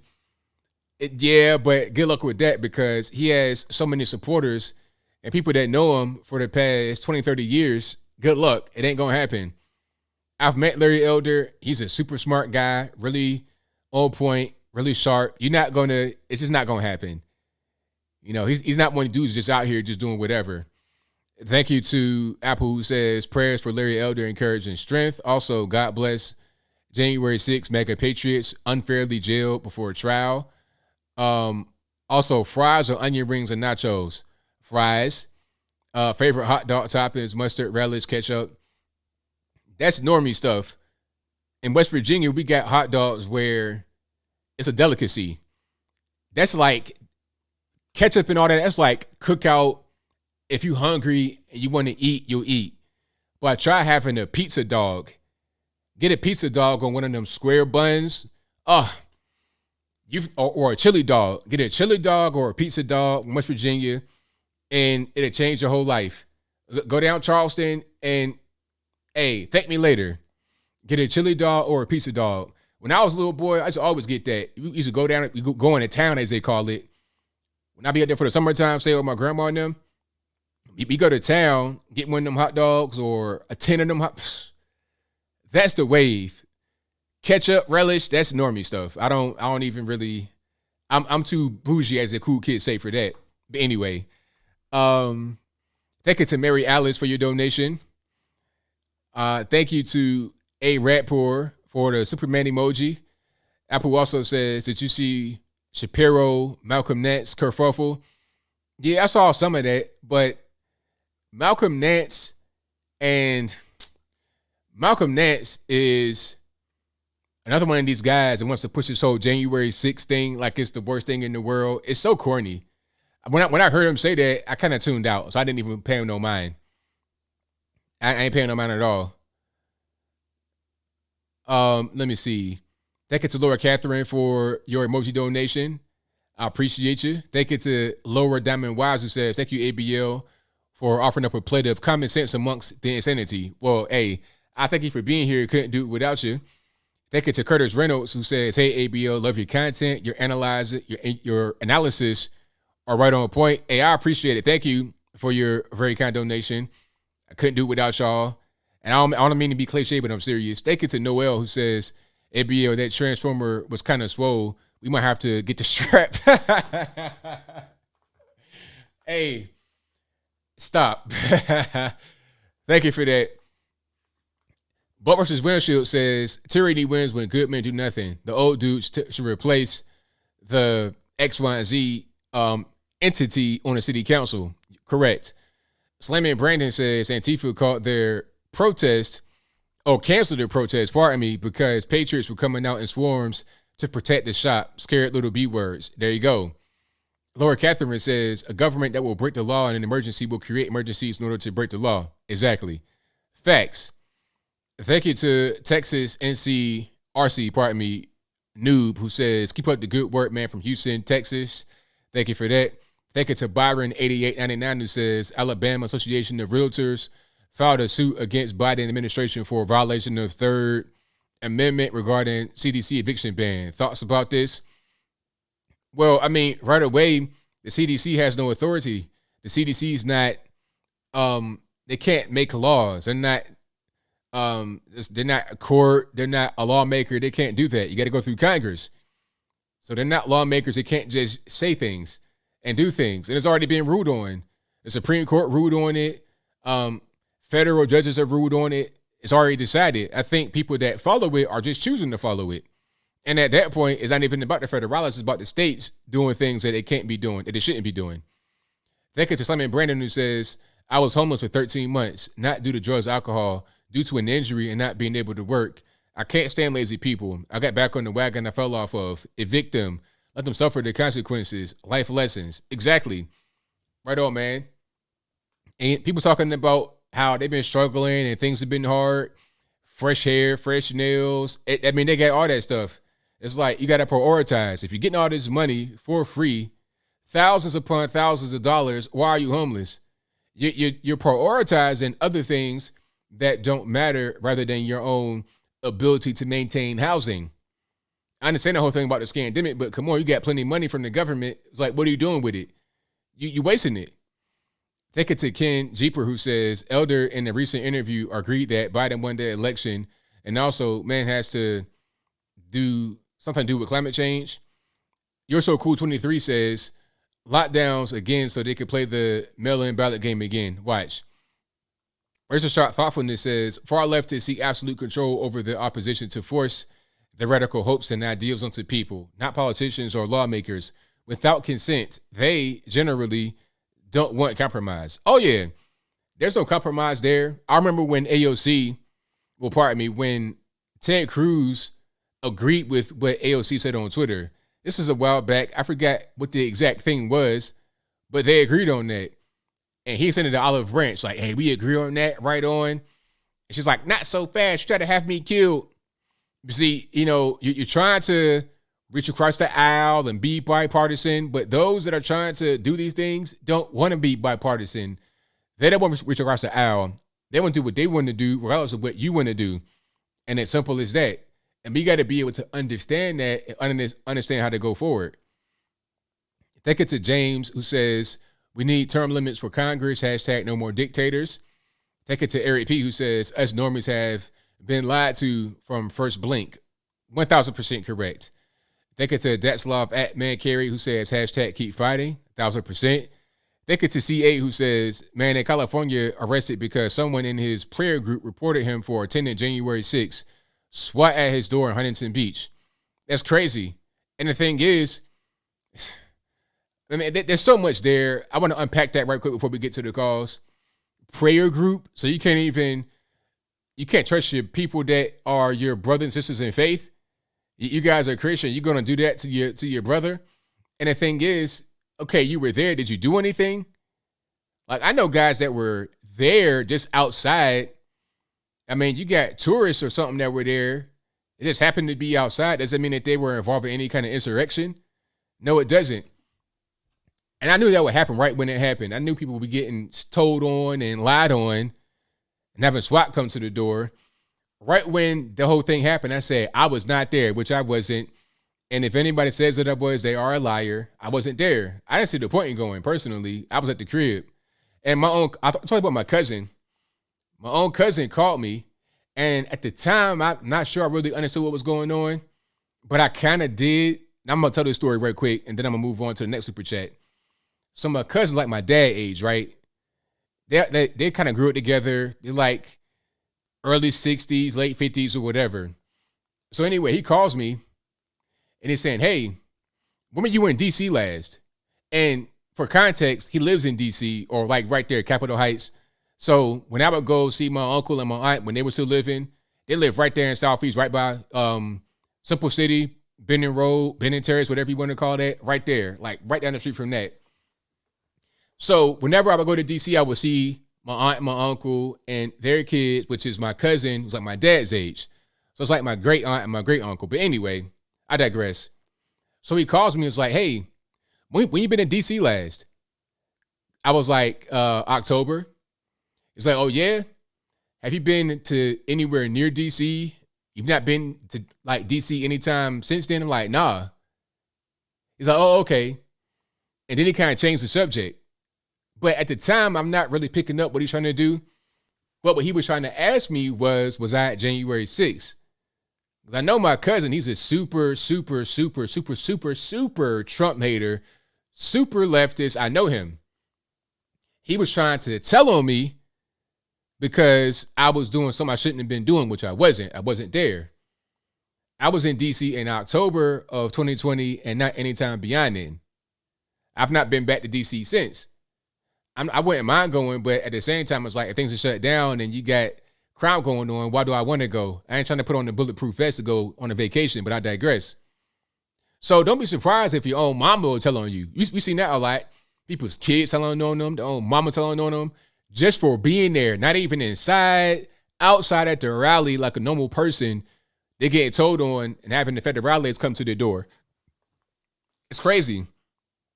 So right when it happened, I put on my Facebook, hey, I was not there, nothing to do with it, period. That's it. So yeah, it's crazy. You got to watch it back out here because your own family members, oh, I love you, cousin, I love you, Anthony, I can't tell. Anyway, that was my story. So I relate to that guy that got told on by his prayer partner that he was at the January 6th thing. Thank you to Valerie Rogers, who says, another case of rules for thee, but not for me. Exactly. 1,000%. Shout out to Angel, who says, great show, ABL. Thanks for your insight. Hey, thank y'all. Couldn't do it without y'all. Shout out to Monroe Doctrine, who says, mask mandate is back in Las Vegas. A guy free climbed the Aria on the strip in protest. The Aria is like 60 stories high. Hey, shout out to him because I know it's hot in Vegas. I know it's dumb hot in Vegas right now. I'm talking about you can just throw an egg on the ground and it's going to fry. You got fried bacon, eggs, all that from the sidewalk. I know it's hot. Like when I was in Phoenix, I'd never seen it before in my life how they would splash water on the ground with these trucks that would come by every so often because it's so hot.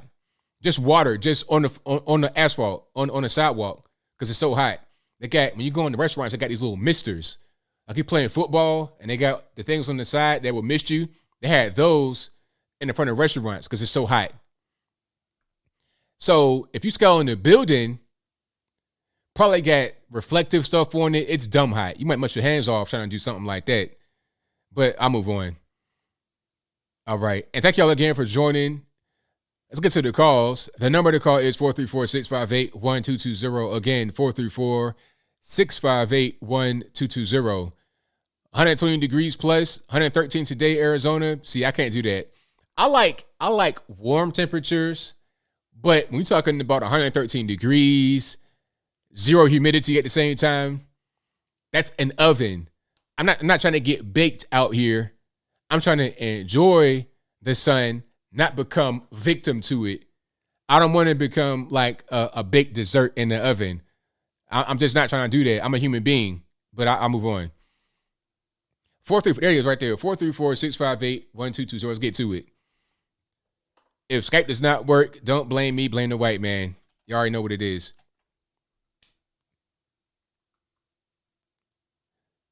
And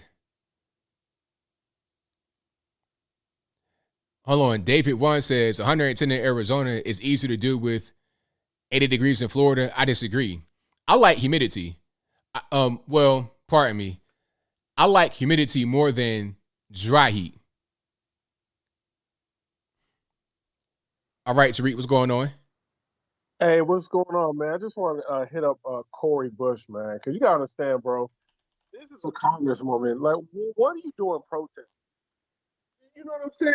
And it's just like, you Democrats, y'all have the control of the House, y'all have the control of the Senate, y'all have the control of the presidency, and y'all have control of the mainstream media. So I'm thinking, why aren't you protesting Nancy Pelosi? You know what I'm saying? If you want to defund the police so bad, why aren't you protesting your party members? See, what Democrats do to stay on code, which Republicans fail to do, is that they will not call out their own. So, like, when they go out to do the little protests like Cori Bush fraudulently did just to make people seem like she's fighting the system, which she's a part of it, is they speak broadly. They say white supremacy, which just can encompass anything, when it's really her own party. Like, if you want to push some bills, why don't you protest Nancy Pelosi?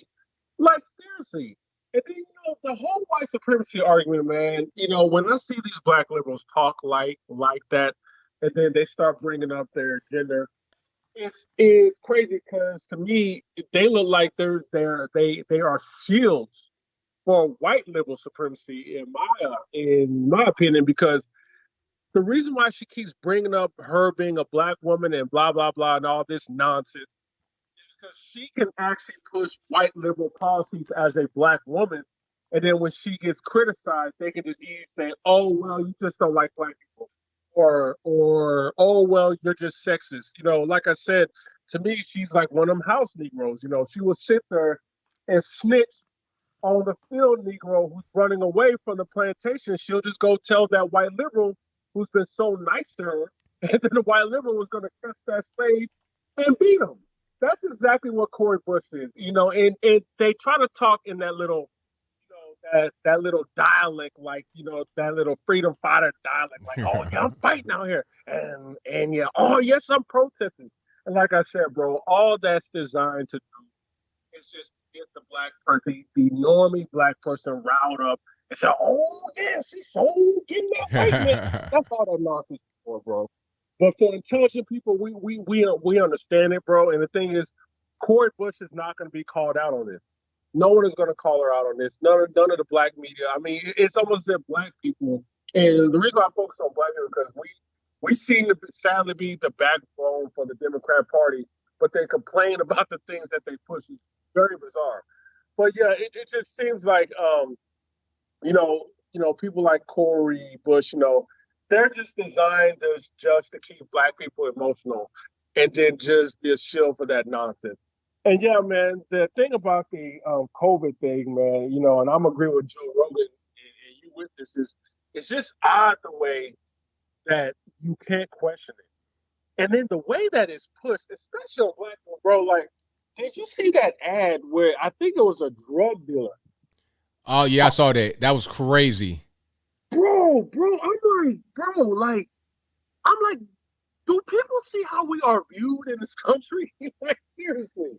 Like, it's like the way to get black people to do something. You take the worst of their people, the worst element of what makes us, like just the stuff that we don't promote, drug dealing, and then you put that in the forefront, and then you try to sell some policy to us. Like, that was mad disrespectful. Like, that right there should have got us all up in arms, ready to do something to these Democrats. But you know what?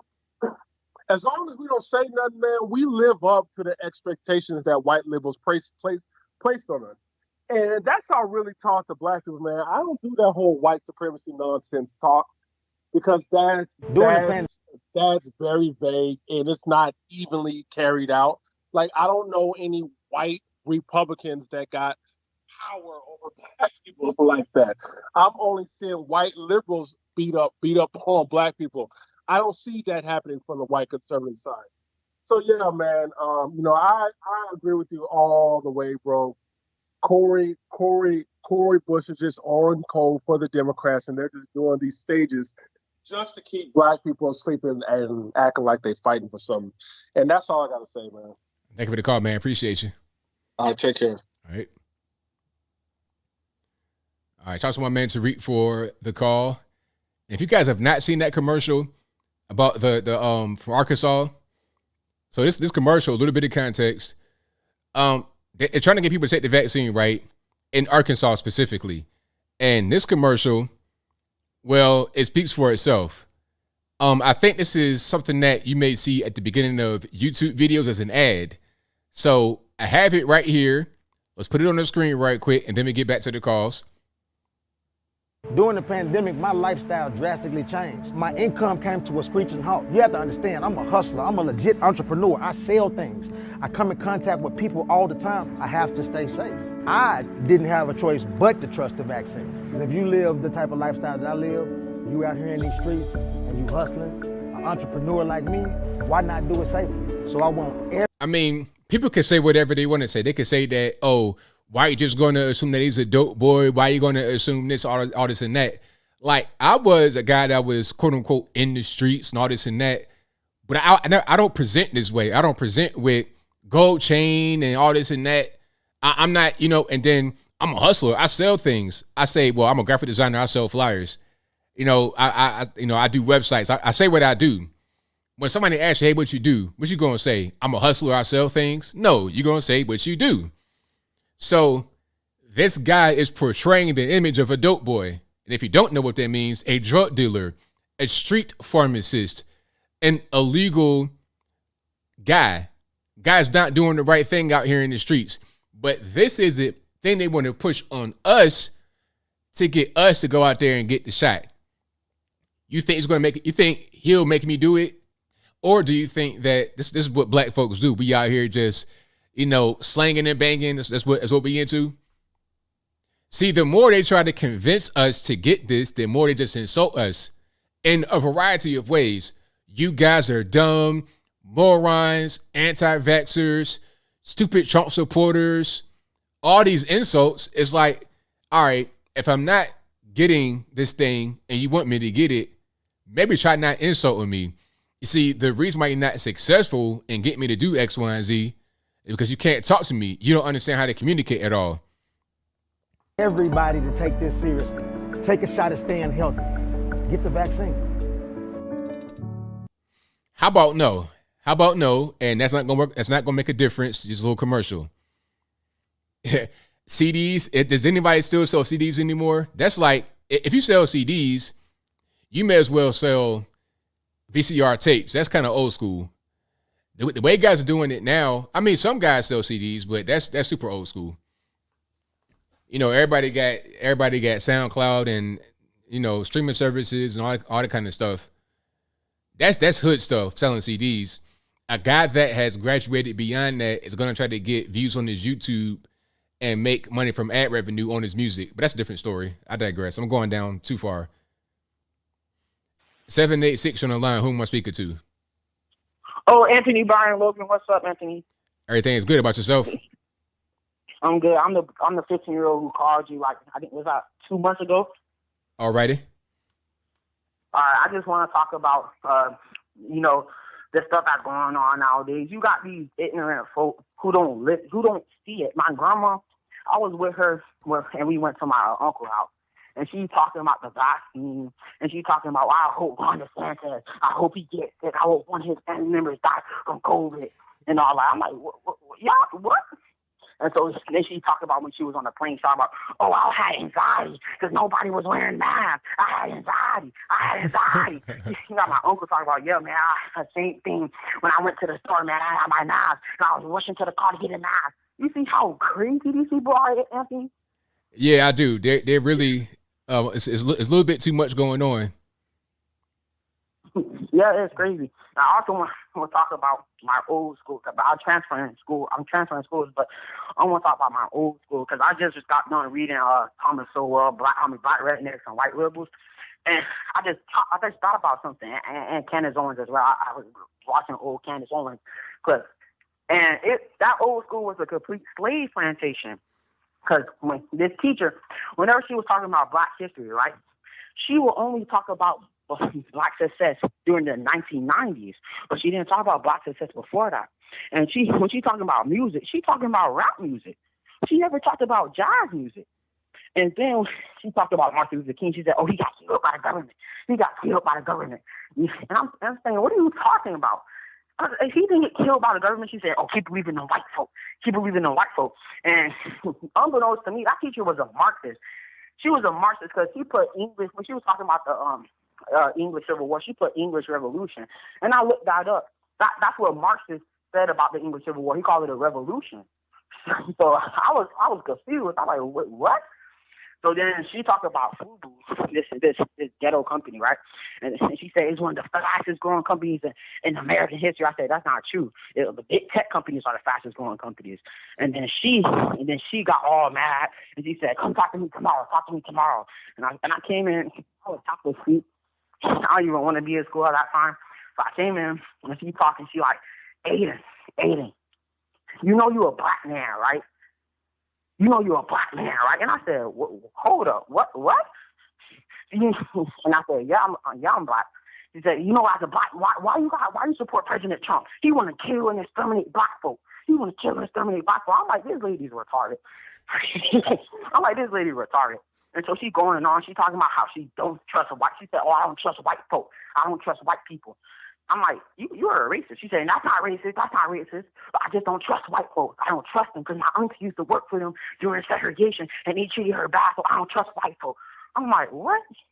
And then she's saying, "Ada, you need to see both sides of the coin.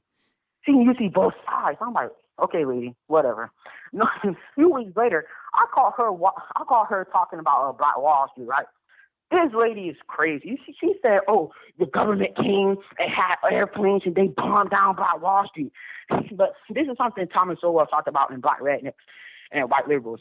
Whenever Black folk talking about history, whenever a group talk about history, they always talk about how another group doing something bad to them, but they never talk about the success.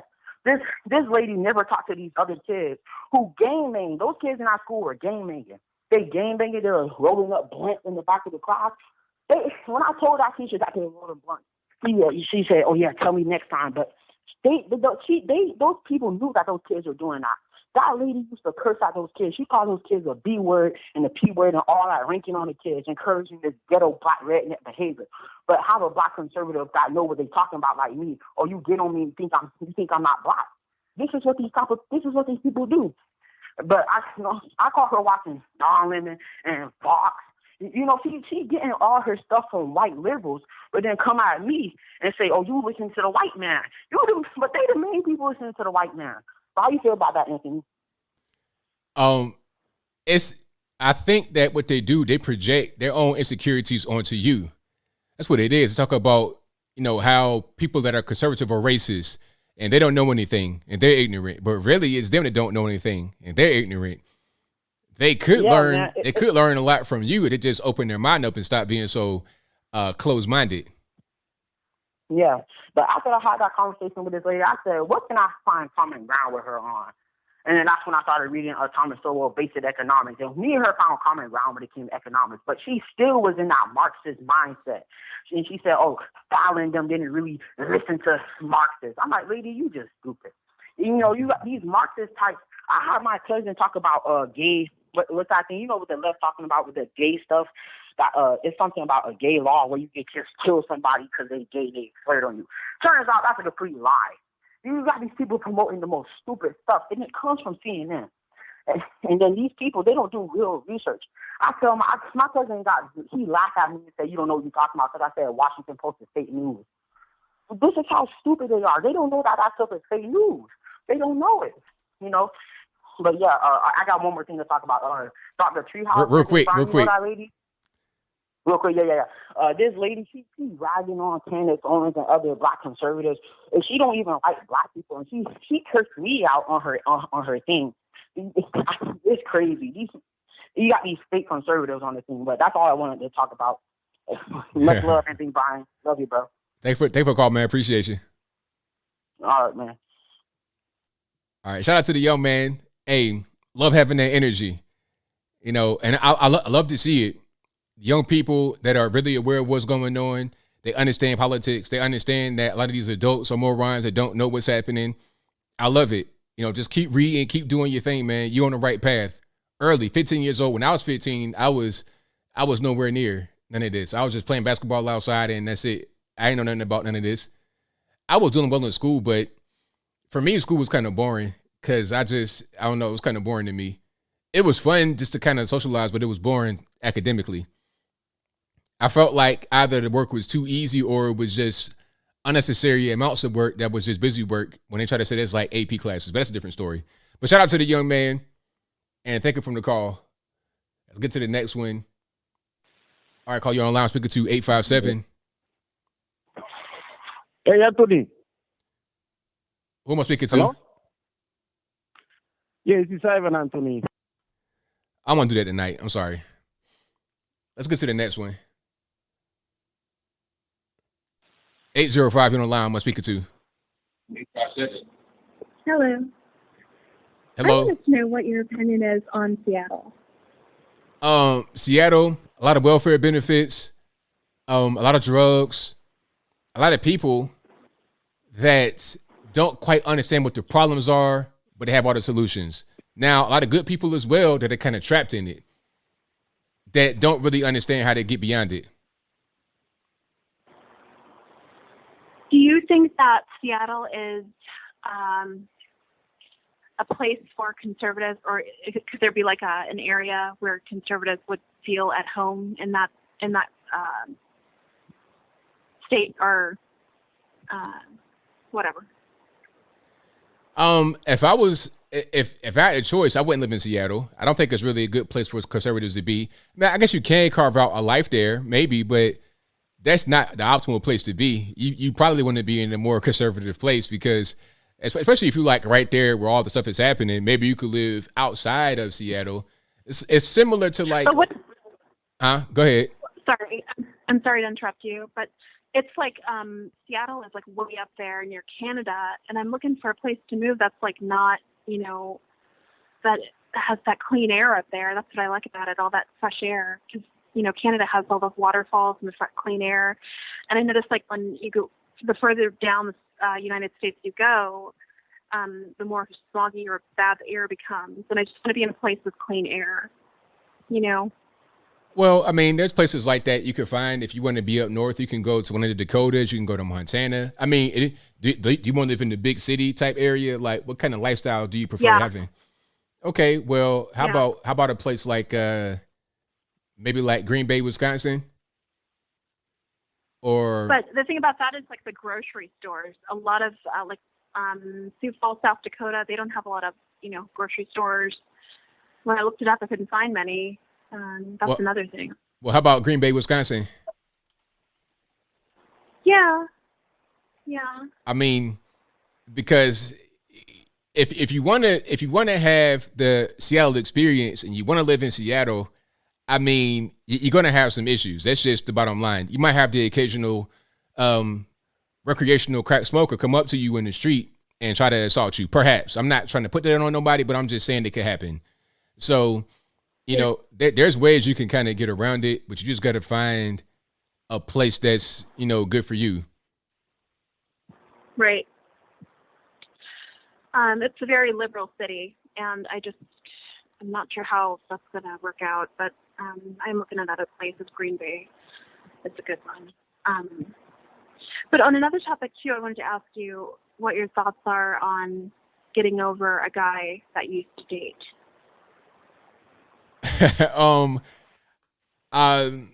So you say used to. Now, just so be clear, if anybody was just watching, this is not this kind of show, but I'm gonna answer the question. So when you say used to, how long ago are we talking? Like 12 years ago, I was very promiscuous growing up, and okay, let's wait, caller, wait. Let's not do all the history because I don't want you to put your business out there like that because people are listening. So let's not on air. But 12 years ago, you gotta move forward. Your life is continuing. You might still be kind of in a certain place mentally, but your life is going on. You got to continue just to press forward. You can't stay in the past because the past is going to be the past. You can't change it. You have to move forward. And the only way you're going to be able to do that is just to have new experiences and not be stuck on this old person. But I'm in my 30s. And I can't get over him. He's always on my mind. I've never met anyone like him. You know, he was an amazing guy, and it's like he showed me things that I've never seen in my life. And I feel like I can find anyone like that again. That's the. I'm gonna say this, and I can't really talk too much more about this because, like I said, this ain't really that show. But don't have the mentality of, don't have the scarcity mentality to where it's like nobody else on planet Earth. We have 7 billion humans on planet Earth. Even in America, we got about 325 million. Now, out of all these millions of people, surely there's one guy that's out there that's better than the other guy that you had 12 years ago. I mean, maybe you think that might be the case?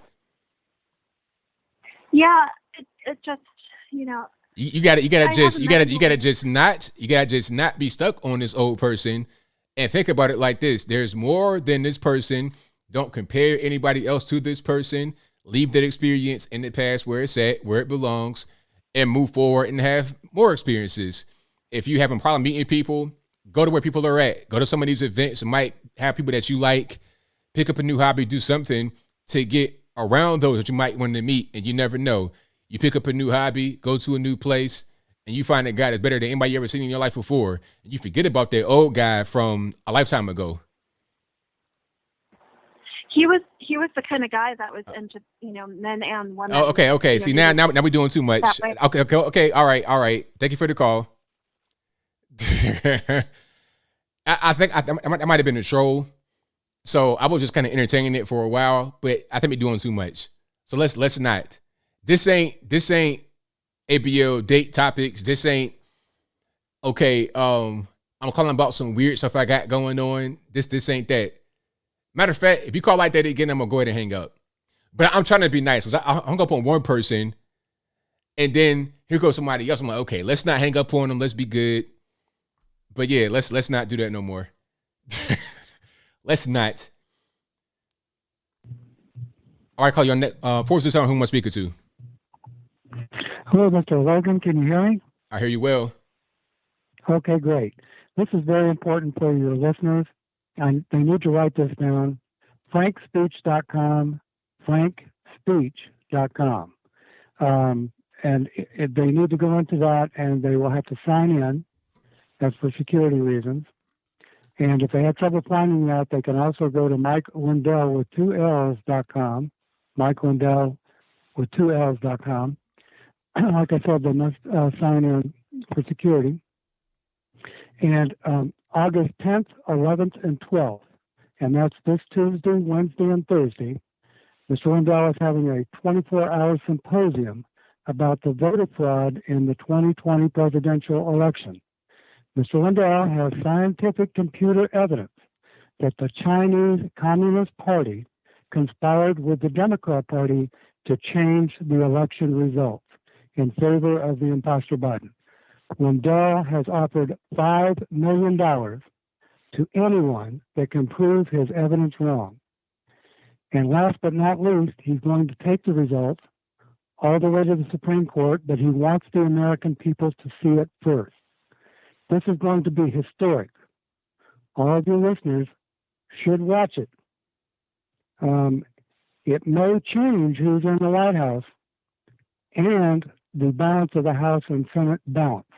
So this is something that they definitely need to watch. Again, that's frankspeech.com. It's going to be a 24-hour symposium, 10th, 11th, and 12th, this Tuesday, Wednesday, and Thursday. All righty. Well, thank you for the call. Thank you. Shout out to all the callers. Hey, you know what? People, they recognize it sometimes in public, and they talk about this show, and they talk about the callers and how some of the callers are just, you know, the caller right there was okay, cool, but the previous one and some other ones, I get some people that call this show good calls, and also some ones that I just don't expect. I'm not prepared for. But I try to be as ready as I can to talk about whatever's going on.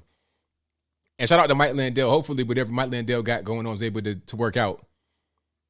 I want to see things when they're actually when they get to where they got to go. That's what I like to see. 228, you're on the line. Who am I speaking to? Hello? Yes. Who is this? Is this ABL? Yes, it is. Oh, I didn't think I'd get through tonight, but here I am. That's right. Okay. What I wanted to say is there's so many black people that think just because they're black, they can't be a racist. But if they dislike and hate white people just because they're white, they're just as racist as a white person who hates black people just because they're black. I mean, that makes sense to me. And they say, I can't be a racist, I'm black. I said, if you hate me because I'm white and you don't know me, you've never met me, but you hate me because I'm white, you're a racist. And they get right on the point of getting violent. Now, I'm little, but I'm all there, if you know what I mean. You don't want to get violent with me because, I might not win the fight, but I guarantee you're going to know you've been in a fight when it's all over with. That's right. You know what I'm saying? Absolutely.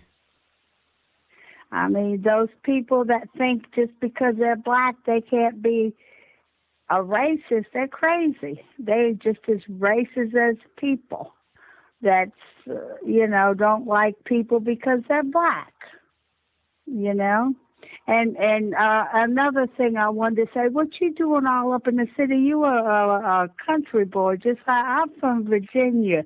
You ain't got no business messing with all them city people. They're going to corrupt you. Oh yeah, see, I like to have like the small area, like where I'm at. It's real small, ain't too much going on. It's enough to where it's not too boring, but at the same time, it's not like New York, LA. I couldn't do it.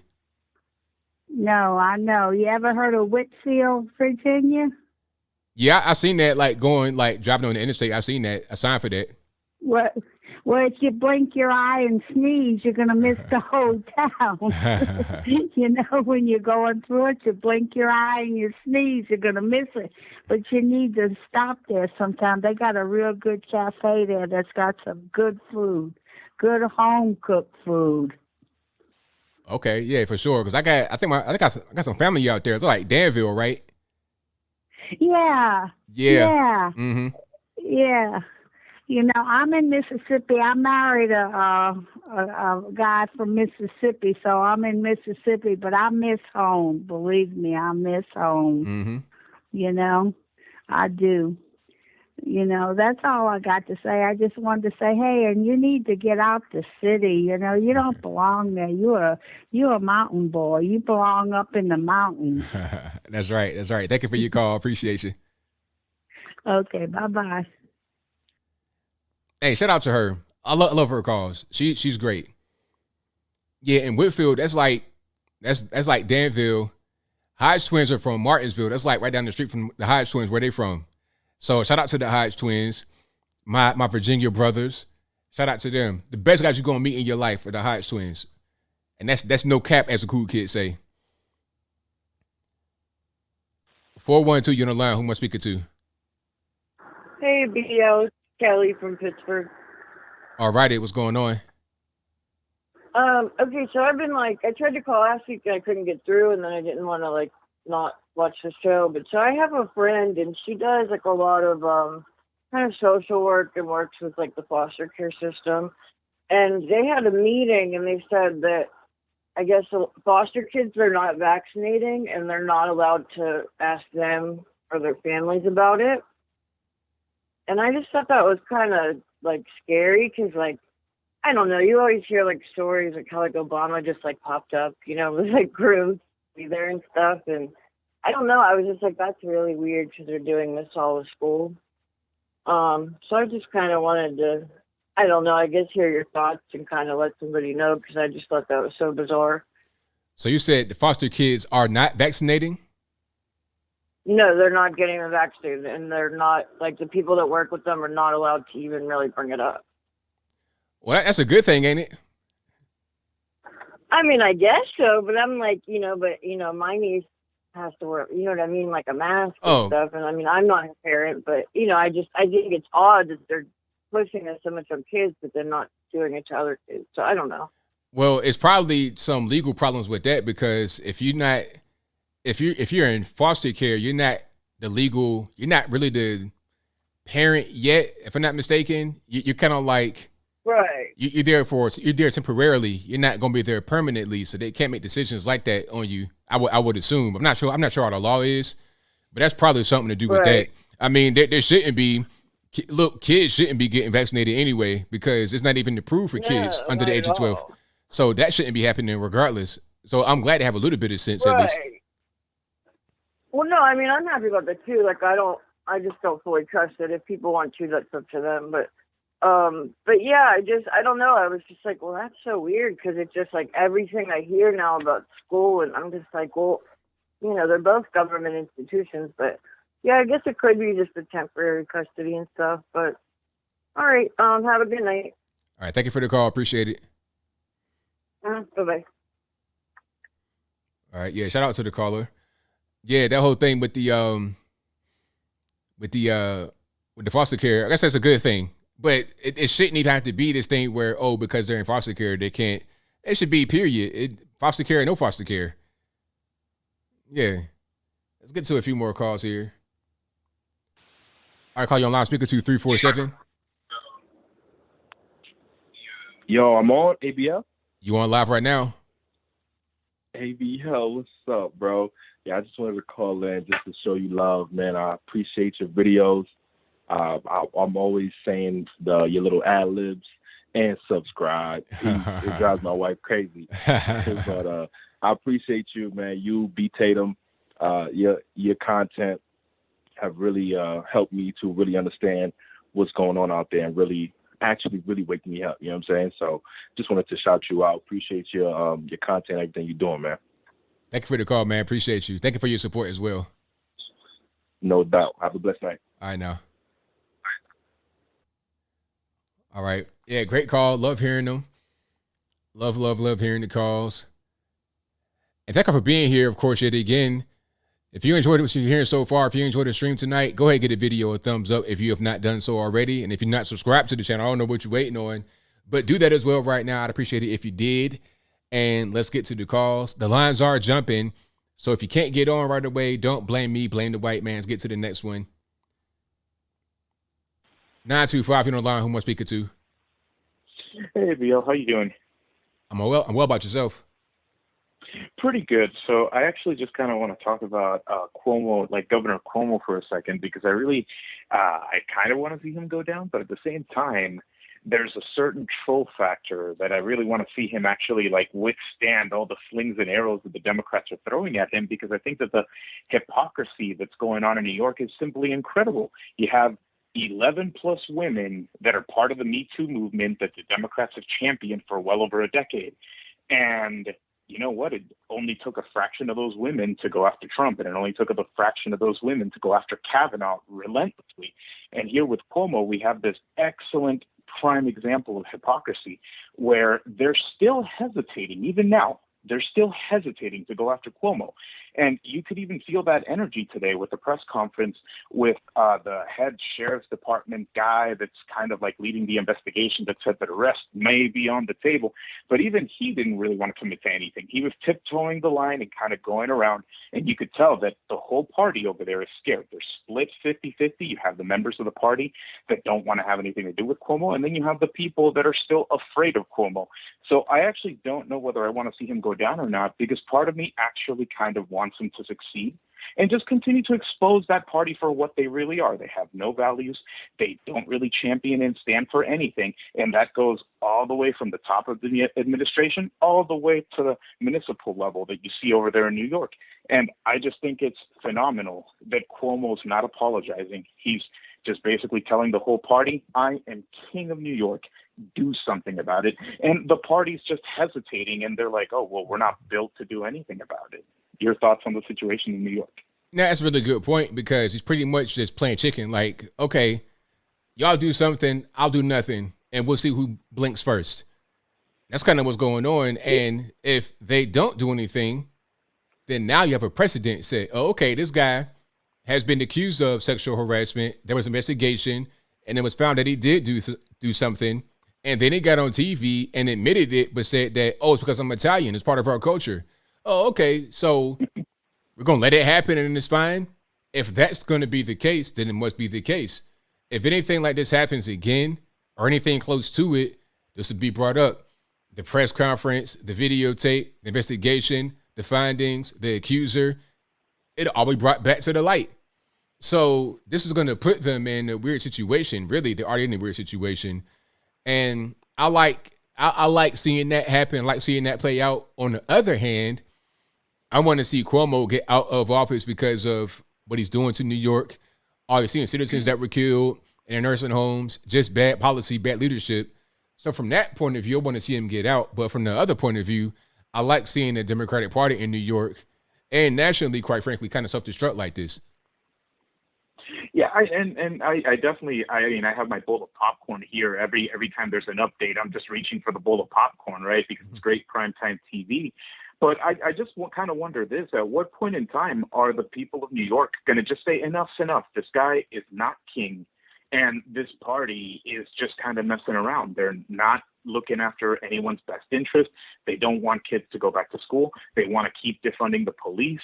And I know that they recently elected Adams, and that's a step in the right direction. And I hope that that's a referendum by the people of New York saying, hey, you can't just keep playing shenanigans with the city with the city or the state.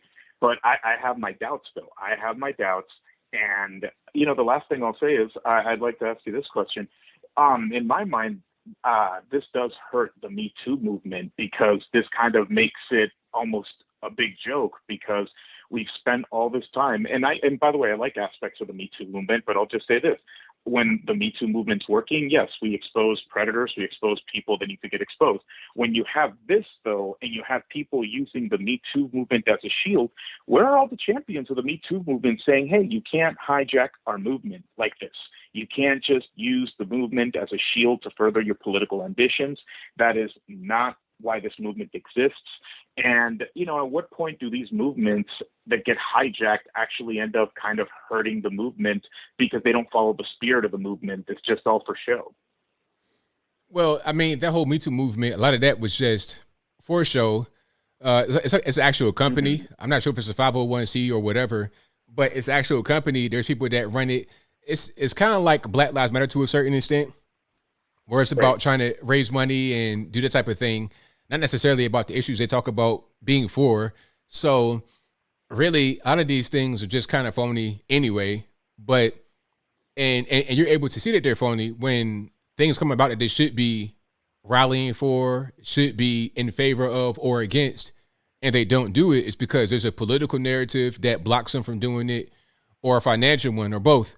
So really, it's all about just trying to get money from their point of view, not really about any kind of real activist work at the end of the day. Yeah. I kind of agree with you with what you said. You hope for the best for the people of the state and for the city of New York. I hope so. I hope so as well. But I also hope that they actually, kind of take a hard look at the politicians that they're electing, and they kind of realize, hey, we've humored some of this radicalism enough, and we need to get back to some normal values. And look, if you want to be radical down the line, feel free. But at some point in time, you can't keep at least in my opinion, you shouldn't double dip in the insanity or triple dip. At some point, you got to reel it back in a little bit and say, hey, let's get someone normal in there. Let's see if they can make some change. And after they do, if you want to try more radical policies, then, shake the hornet's nest again. But, you can't just triple dip in insanity, I don't think. I agree, 100%. Thank you for your time, ABL. Thanks for the call. Appreciate it. Yeah, Me Too is all about just trying to get money. Black Lives Matter, Me Too is all about money. These are companies that got bills and everything else. They're just trying to eat. That's really the long and short. 361, you're on the line. Who am I speaking to? Yay, I got through again. Hey, this is Elizabeth from Texas. All righty, what's going on? What a wacky night. I'm over here laughing. I'm laughing my tail off because you're answering the phone like, oh my gosh, who am I going to get now? But anyway, dude, Don, I don't know how to pronounce his name. Is it Don Sucher or Suture, Don Suture. I think it's suture, but don't quote me on that. Okay. Well, so there are a lot of people that went out today in support of him, and they were guarding his shop, and I just love that support that they're giving him, and they're like totally protecting him. And they're posting his all the pictures and everything on Facebook. So it's a really it's a beautiful sight to see, and so I'm really happy about that. But they actually, Facebook has taken down his Facebook page, and I think they deliberately disabled it. And they people were posting pictures also that that the Google leftists have removed some of the actually a lot of the positive reviews. Like, they're deliberately removing the good reviews that he's been getting. And he had his rating was 4.9, so almost like a 5-star rating, and now it's went down to 4.7. So, but I just really like how everybody, that is in favor of him went out to support him and protect him today. Yeah, definitely. I mean, you're going to have big tech try to interfere, as always, but that's to be expected. But the people, I'm glad they were out there defending this man and standing up for what's right. You know, big tech, they could do whatever they want to do, but at the end of the day, they can't just stop me from leaving my house and going to support that man. So shout out to them for doing that. Yes, definitely. I won't keep you too long. I just want to let you know that I've called in twice before. I'm a faithful, loyal supporter of you. I watch you every single day. And I really enjoy all the content. And I want to give a shout out to you, Marjorie Taylor Greene, Caitlin Bennett, all you guys, of course, Trump, woohoo! And I just want to let you know that you are supported very much in Texas. I'm Elizabeth Den, Metal Empire Productions. So. All right. Well, thank you for the call. Appreciate you. All righty. Well, have a great night. Okay. Bye-bye. All right. Shout out to the caller. Great call. Yeah, they're going to try to stop this man from having the success online, having a lot of good reviews from fans. It's fine, but, you can't stop the people. And you're not going to stop the people. They're trying hard to stop us, but it's not going to be successful ultimately. Let's go. Hold on here. Let me get to 480. You're on the line. Who am I speaking to? Hey, how's it going, ABL? This is Chuck from Arizona. How's your night going? Oh, it's going pretty good. How about yourself? Going pretty good. Just got off work here. Settling down and watching my favorite thing to watch on Saturdays. I wanted to bring up here with, I think it's John Suture, the guy with the shop and everything. What's insane to me, I was looking at the rates here. I got kind of 3 basic questions to ask you. Do you support trans in the military? No. Okay. Well, you're with 34% of America, supposedly with this study here. Do you support trans in sports? No. Okay, so you're with 67% of America. Now, the weird thing is here, when we look at the Olympics, 30% or 30 countries out of the 195 countries in the world only support gay marriage. And they are all part of the Summer Olympics here. And we have 9 trans athletes in the Olympics. And then, I also look into with gay marriage. I don't know if you support gay marriage, but I mean, when you look at the CDC, the report in 2018, gay, bisexual, other men reported male sexual content on the population most affected by HIV in the United States. In 2018, gay and bisexual men made up 69% of 37,968 new HIV diagnostics. I mean, a dangerous thing if we want to talk about health and how health is a bad thing.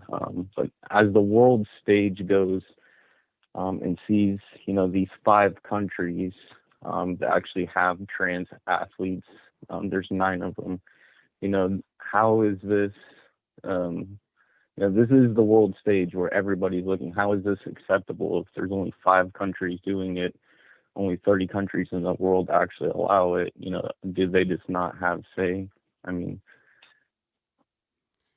yeah, I mean, this whole thing is just kind of crazy, and I think at a certain point they're gonna have to look into this and go a different direction as far as trans being in sports, because what's going to happen if it's allowed to go through NCAA and stuff like that, a lot of these coaches, they're going to recruit transgender people to be on the track team for women's track so they can have a competitive advantage over actual biological women.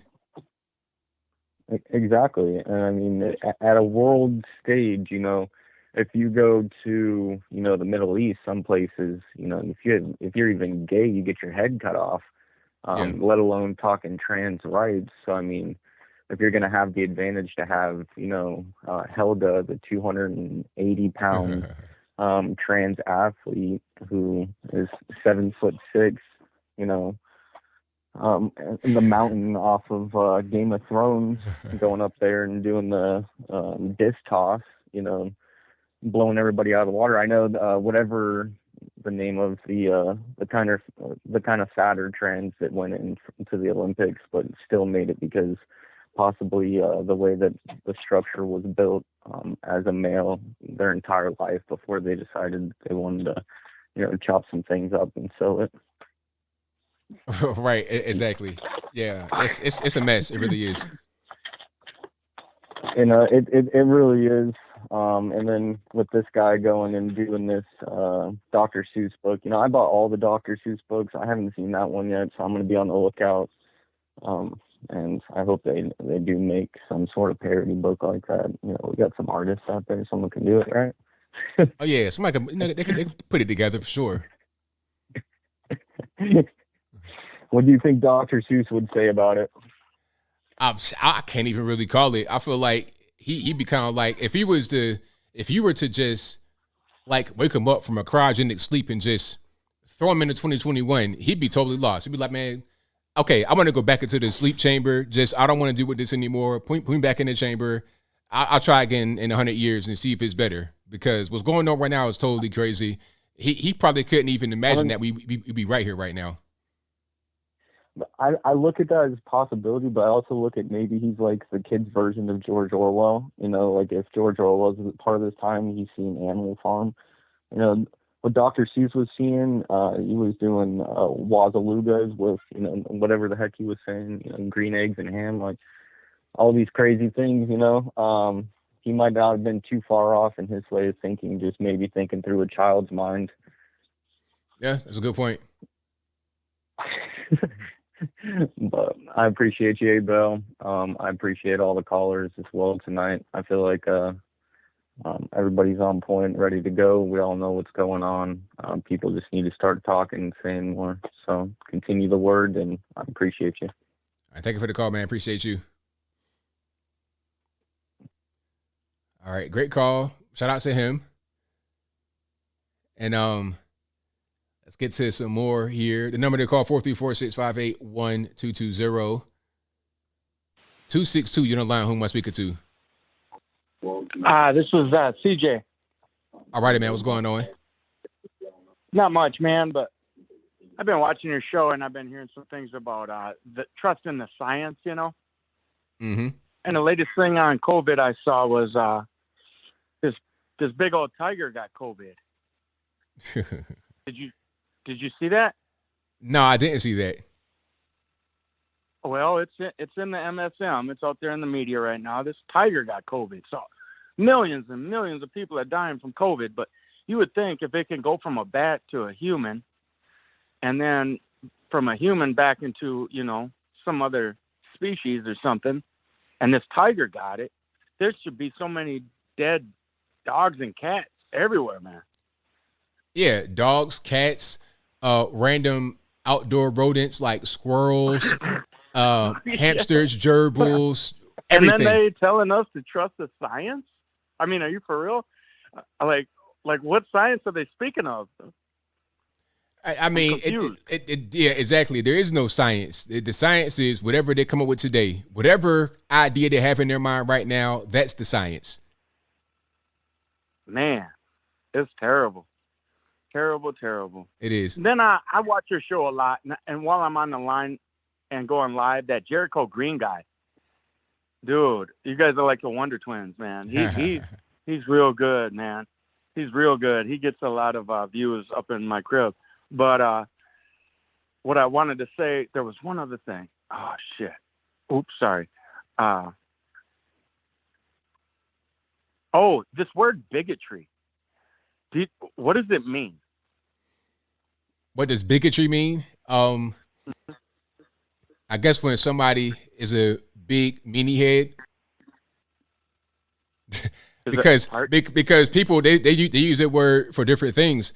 Somebody is called a bigot when they say that a man cannot transform into a woman. Oh, you're a bigot.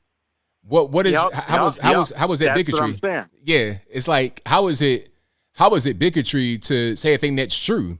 A thing Correct. Saying a true thing is not anything other than truth. Yeah, correct. And another word I've been getting really interested in is ambiguity. So it's like, all right, you think you're a girl. Fine. I'm not going to argue with you anymore. And that's where ambiguity comes in. It's like, you can think that and I'll think this. You know what I mean? But then you have to accept bigotry. It's right. really bizarre. Right. You know what I mean? Exactly. You have to accept, you know what I mean? But I really like how you free people's minds. And it's a real pleasure to call you a fellow American. And thanks for picking up the call. Oh, thank you for the call. I definitely appreciate you. All right. Peace out. All right. A shout out to the caller. Yeah. I mean, these words, it's to the point now where words are meaningless. You know, I'm watching some of these TikTok videos that get reposted to Twitter, and you got these I don't want to say the young people because it's everybody, really. I feel like Twitter is a cesspool. I feel like, pardon me, Twitter's a cesspool, but not as bad as TikTok. Maybe, here's my thought process in my mind, and bear with me. Maybe Twitter and TikTok is China just allowing Americans to behave in the silliest way possible. I feel like the sillier you are, the higher you're able to get ranked up in the algorithm. That's kind of what's going on. You got these people talking about creating new genders every single day. I feel like there's a TikTok or a few TikToks where the whole idea is to make up new genders. It's ridiculous, but I'll digress. 773, you're on the line. Who am I speaking to? Hey, Bill. Yeah, just go to get hold of you tonight. All right, what's going on? Anyway, well, a lot's going on. First off, I gotta make a disclaimer to everybody in the chat is that, please, I'm not gonna be addressing you, and I'm not targeting you with this question I'm about to ask.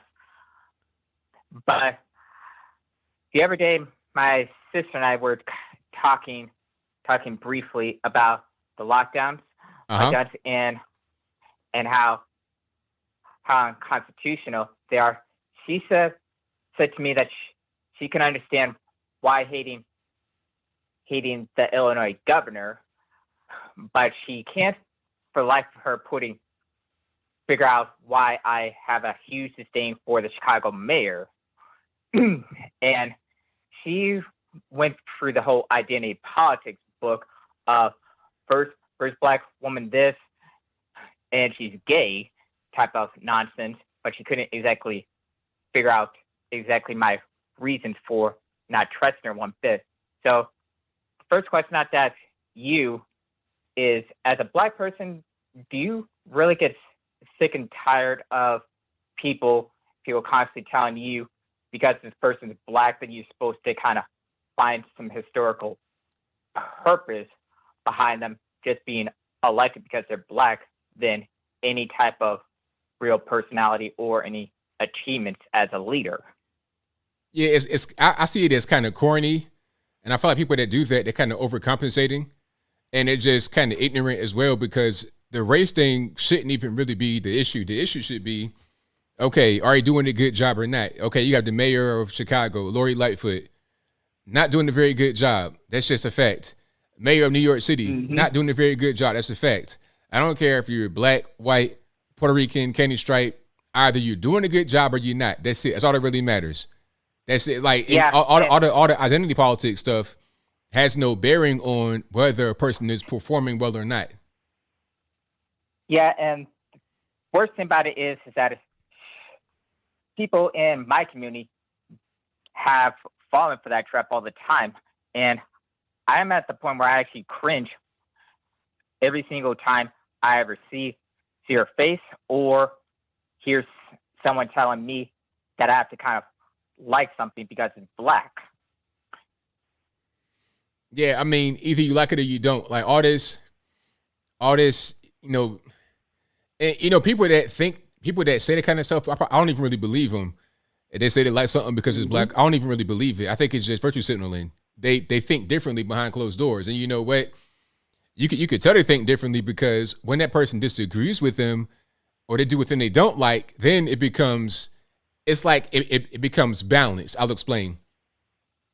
When you have a Lori Lightfoot not doing very well, she's a black Democrat, right? So they get praised although they're not doing well. They should be criticized for their failures performance-wise, but they're not.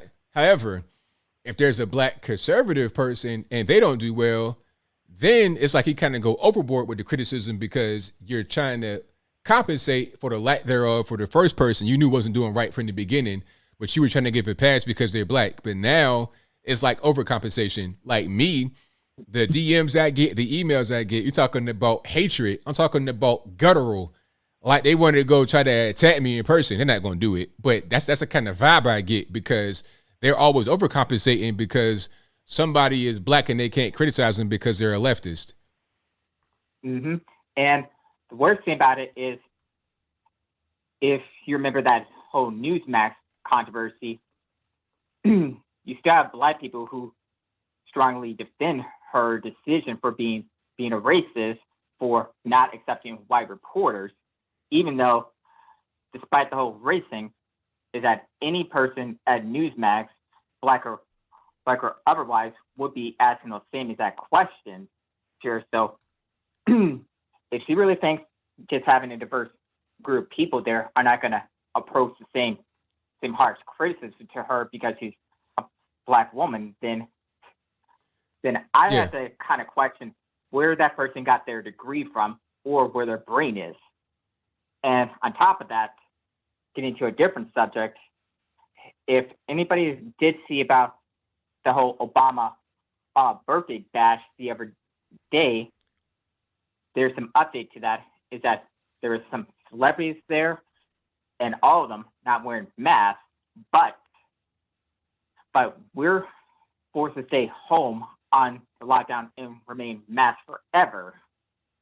So I have to ask this question to everybody here is, are we really living into America or living in socialism? Because we're dealing very similar to the book Animal Farm. Well, we're kind of going in the wrong direction right now. The Animal Farm, I got it right behind me over my shoulder. That's kind of becoming the reality, unfortunately. But hey, man, thank you for the call. Definitely appreciate you. Yeah, I do think Cori Bush is like the pig from Animal Farm, though. You said what now? Say that one more time. I strongly think from watching Cori Bush's performance that she both literally and figuratively looks like the pig from Animal Farm. Well, you might be on something there. Thank you for the call, man. I appreciate you. Okay. All right, now. Bye. All right, let's get to the next one here. And thank y'all for being here yet again. Definitely appreciate you guys. Let's get to the next call. Let's go. Now I'm on 4 on the line. Who am I speaking to? ABL, what's up? It's Anthony from Queens. All righty, man. What's going on? How you doing? Well, man, can't complain. Can you hear me? Hello? Can you hear me? Hello? ABL? I'm here. Can you hear me? Hello?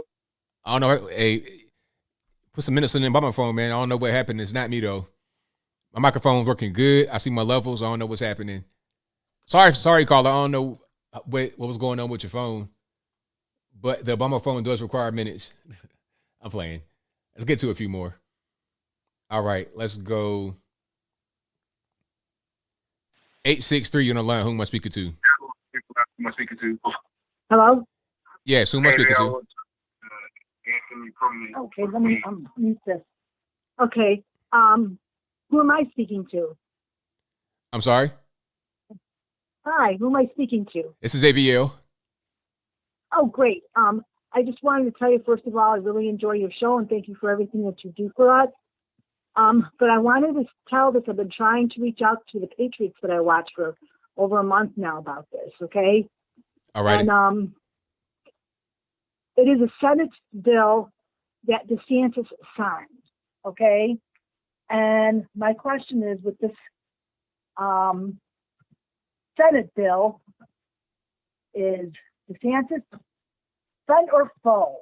Let me see if I can pull this up here, okay? This is Senate Bill 2006, page 39.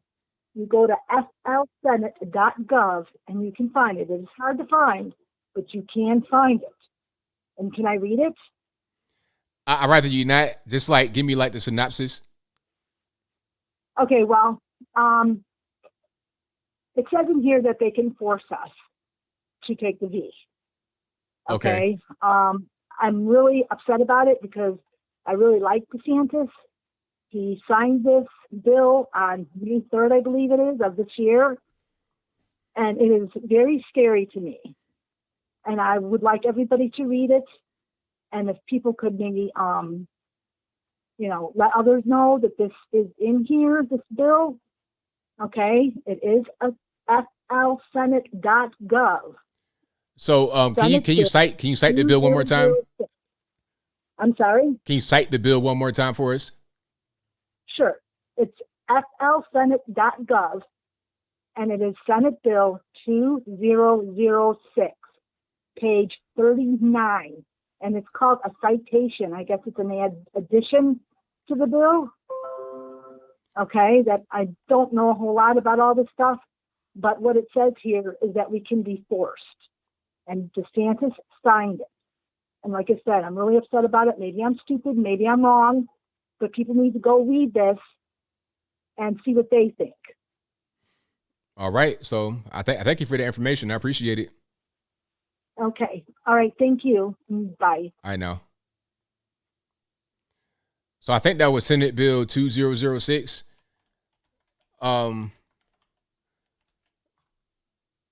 Yeah, I think so. So let me go ahead and put it right here. I think this is it. Yeah, Senate Bill 2006, page 39, and I have a link to it. I'll put it right here in the chat. I'm not sure if that means what I think that it might mean. I think what needs to happen is DeSantis needs to get questioned on it. Like, hey, what does that actually mean? Because sometimes when you're reading this legal stuff, it's not necessarily what you may think.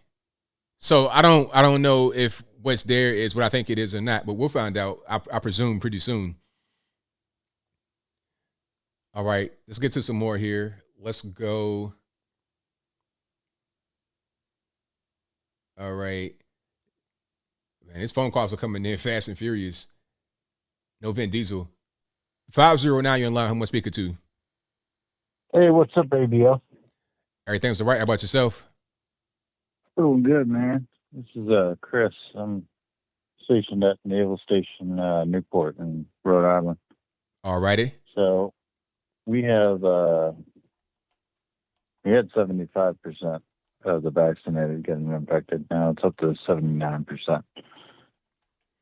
So is that on base or just in that town? That's on base. That's on base with the 3 cutters we got there and the base. Oh, wow.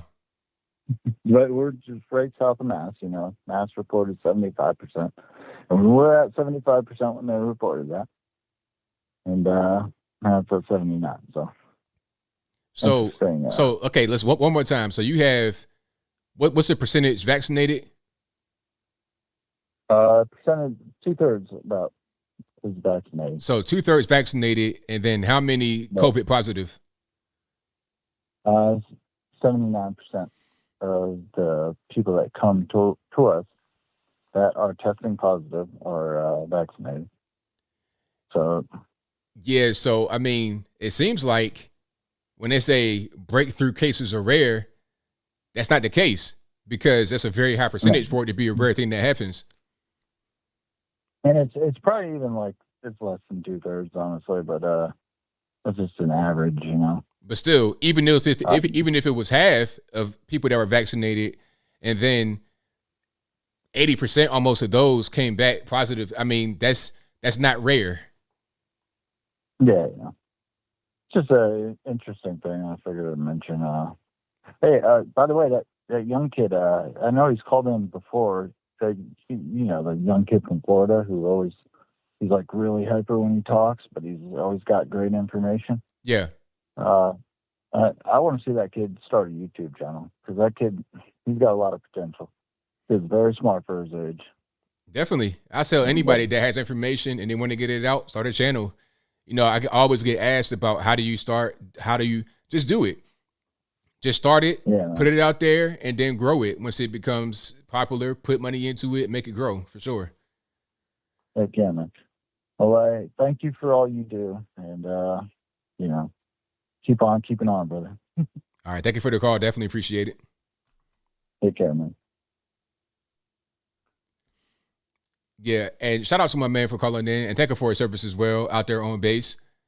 And what someone said, I can't see your name, but I saw the comment where they said, "Oh, J. Omar says the vax does not prevent infection." Yeah, of course. I mean, we all know that. See, but the problem is a lot of these normies that are out there that don't listen to what we listen to don't know that. They think if they get the vaccine that you straight, you won't get the virus. They think it's a vaccine because, you know, when people talk about being vaccine hesitant, and those that want to convince them to not be vaccine hesitant, they use terminology that does not apply. They'll use examples that don't apply here. They'll talk about, oh, well, how about polio? Do you see polio anymore?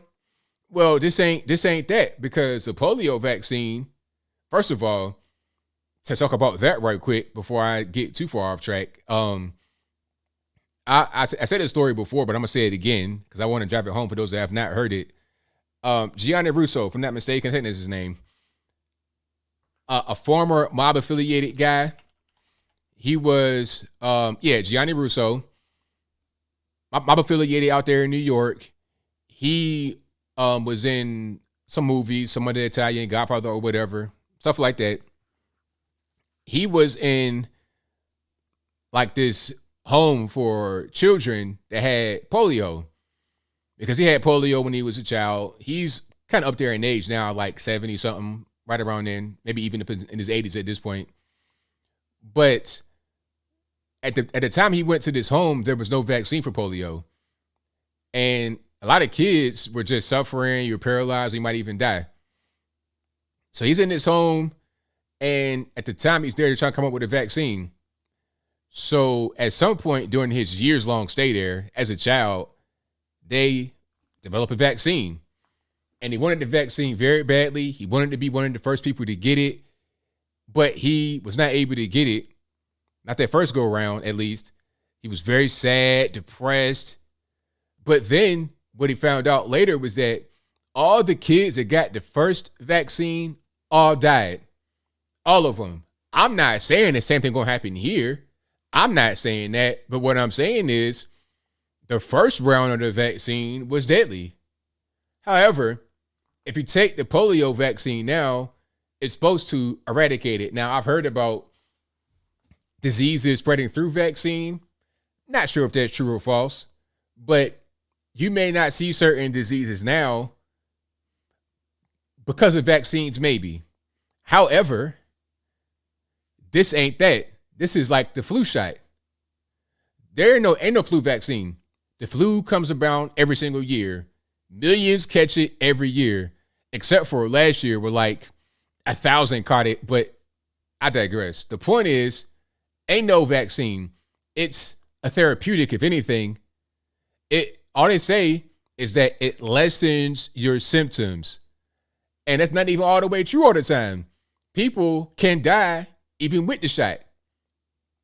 I was watching, YouTube has this carousel of videos they show with information about the vaccine, right? Or just a virus or whatever. Now, there's one guy that they want to highlight very closely who became, quote unquote, the face of COVID. And he's doing like TikTok videos talking about, don't be like me, go out there and get the vaccine. But this guy's got to be about 700 pounds. I'm exaggerating. Maybe about 325 on a light day. Look at my man. I ain't going to play him too much. Look at my man right here. Okay, now is that a vision of health right there? Is that a vision of health? I forgot how I got to where I'm at right now, but the whole point is that normies don't understand what this is all about, which is why it's important to be able to talk about it. It's important. I got family that don't know what this does. They're calling me, hey, Anthony, what is this? What's that? They don't know because the media is not going to tell them. They're going to hide the information, but people want to know. I'm getting DMs, emails, people trying to, on the low, trying to ask me certain things, telling me certain things because they are afraid that if they say something out loud, they might get in trouble. But I'll go ahead and digress. So shout out to the caller. Yeah, breakthrough cases. Ain't no such thing as a breakthrough case because ain't no vaccine. 416 on the line. Who am I speaking to? It's Cigar Box, man. How are you? I'm well, man. How about yourself? Just wonderful. I have a question. With the U.S. being the republic and the states being different than what we have with provinces, are the states not responsible for their entire area? What do you mean? Like as far as the entire state? Well, yeah. Yes, they are. Okay, because I was wondering why, because I've seen some really nasty things coming up in Texas and Arizona and that as far as the border crisis. I don't know why the states themselves can't say, we're having a crisis and shove fencing up with barbed wire and crap to keep these guys out there. Like, where is it that the federals are able to tell them that you're not allowed to protect your state? Well, that's a good question. See, the problem with that is a lot of the land that's the border is actually federal land. Actually, now you could put fencing and stuff inside of the state, but federally, the border itself is federal. So when you have all these so-called migrants coming through, that's by order of the federales saying, let them on in, bring them in, let them through. So it becomes kind of a weird thing. You could put up a wall or whatever, but if the federales are saying, let them through, then it's like, okay, what happens now? Just like there is a bunch of camps in McAllen, Texas, and the feds are just dumping them right there, dumping all these illegal aliens right there. Here in Tennessee, where I live, the feds flew a bunch of illegal aliens to Chattanooga and just dispersed them from there. The Marsha Blackburn had no idea. Haggerty had no idea. There are senators that had no idea. Bill Lee had no idea because the federals, they do their own thing. And this is a problem because you have less sovereignty for the states. Shouldn't you be able to control who comes to the state, who doesn't? It's kind of like the European Union to a certain extent where you could just flow throughout the states. That's kind of what's going on, but maybe it shouldn't be that way. Maybe there should be a passport to go from Texas to California, just maybe. But since there's not, What you have is a federal government taking over and doing what they want to do. So it's kind of a weird situation. Well, it's really insane because, like, I've listened to some of them. They're talking to some of them, and you know, everybody's issue in the country, and I agree with them, is simply if you want to get in, go the right way, get somebody to sponsor you, whatever. And I've been hearing a bunch of them saying, "Oh, I'm going to New Jersey. My brother's up there." Well, why isn't your brother sponsoring you? You know, I don't understand this crap. And then they're just saying, "Yeah, it's okay." I mean, if the guy's got a brother there, should be sponsoring him. Tell this guy, sponsor your brother or else. Right. Like, why do they let them away with this? I mean, it's the federal government doing whatever they want to do. That's the issue, and it shouldn't be that way. But it's like what's happening now is that the states are trying to fight the federal government, and we've seen that happen before. Hopefully, we don't have to go down that road again, but it can't happen. Oh, it's nuts. And I was just thinking, like you were mentioning, and I was wondering about this. Like you were saying that you got death threats and stuff like that, and I can understand. So why don't you like make up a, like, I don't know, like a small clip and send it off to Cori Bush and say, "I've got a bunch of death threats. You mind sending some of that $70,000, security to me because, you know, everybody else should be able to suck it up, right? And by the way, you get those armed individuals around from you, get them away. I want to see people with clipboards surrounding you to help you out." Yeah. Well, you know what? The thing about it is there's been plenty of clips like that have been sent to her and to the entire nation. All these Black Lives Matter so-called protests, which ain't nothing but riots, that have wreaked havoc over the past few years, and most certainly in 2020. Billions of dollars in damages, dozens of lives taken directly as a result of all these riots and protests. Lives taken at the protests, the increase in the homicide rate, 60% increase year to date in Atlanta, Georgia, in the homicide rate. And that same thing can be seen all over the country. I think I saw 800% increase in the homicide rate in Portland, Oregon year to date earlier this year. That's down now to like 500%. So it's a little bit less. But this is happening all over the country. And they all see it, but they ignore it because they have a political narrative to push. Yeah, that's nuts. Well, thanks a lot, Anthony. It's been fun talking to you. I'll talk to you another time, and have a great night. All right. Thank you for the call. Definitely appreciate it. Thank you.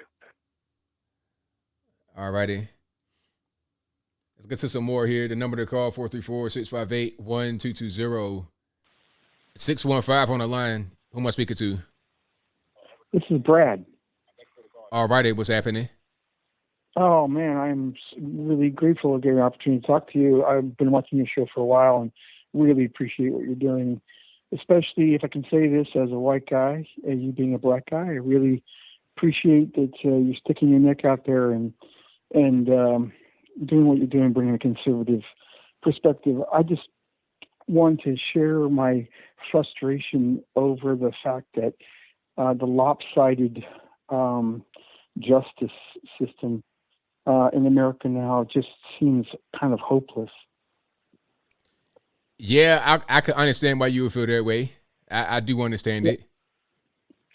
I mean, like Cuomo, I mean, I don't really care about him, to be honest with you. I'm not in New York City, or New York, but they do this investigation. They say he's done, it's very clear he's done this stuff. And they lay it out there, and just like Hillary's emails, it's kind of like, okay, he did it, and this is bad, and now what? Nothing. But the same thing happens with any of the Republican type things, and they're crucified and thrown out of office. Why is there no equity? I don't get it. That's a good question. Yeah. Anyways, thanks for the time, man, and I hope you keep kicking tail. Thank you for the call. Definitely appreciate it. Bye-bye. All righty. Thank you for being here yet again. Definitely appreciate y'all. If you enjoyed what you're hearing so far, give the video a thumbs up if you've not done so already. And also go ahead and subscribe if you've not subscribed already. Okay, let's get to some more. Let's go. 605, you're on the line. Who am I speaking to? Hello, I called earlier. I want to know why you think I'm a troll. Okay, no, you can't call twice in the same night. Thank you for the call. let's not try to call twice in the same. I mean, you know what? That call right there might give you a little bit of a clue. Just maybe. All right. 779, you're on the line. Who am I speaking to? All right, don't get cold feet now. It's all right. 612, you're on the line. Who am I speaking to? Hey, ABL, this is Max. All righty, what's happening? Hey, I was just wondering, I talked to a lot of liberals, and they seem to think that the solution to getting out of poverty is education and stuff, but I've watched one of your videos on I'm having a hard time hearing you. Like I'm having a hard time hearing you. I'm not sure if you're on speaker or what. oh, can you hear me now? A little bit. Go ahead. I was saying, I hear a lot of some white liberals about the solution to poverty and stuff is getting a good education and stuff like that, and that's what they believe. But I was watching one of your videos lately, and it said the Baltimore school district that the students were failing and that they had the most funding. Right. I just wanted to know, like, how do you think that funding is being distributed, if it's actually going to students, if education really is the way out of poverty, or what your opinion on that is? Like, how do you think we should go about that? Yeah, thank you. All right, thank you for the call. I'll answer your question. All right, now. Now, I mean, the truth is that funding is unimportant. I said it. Funding is unimportant when it comes to schooling.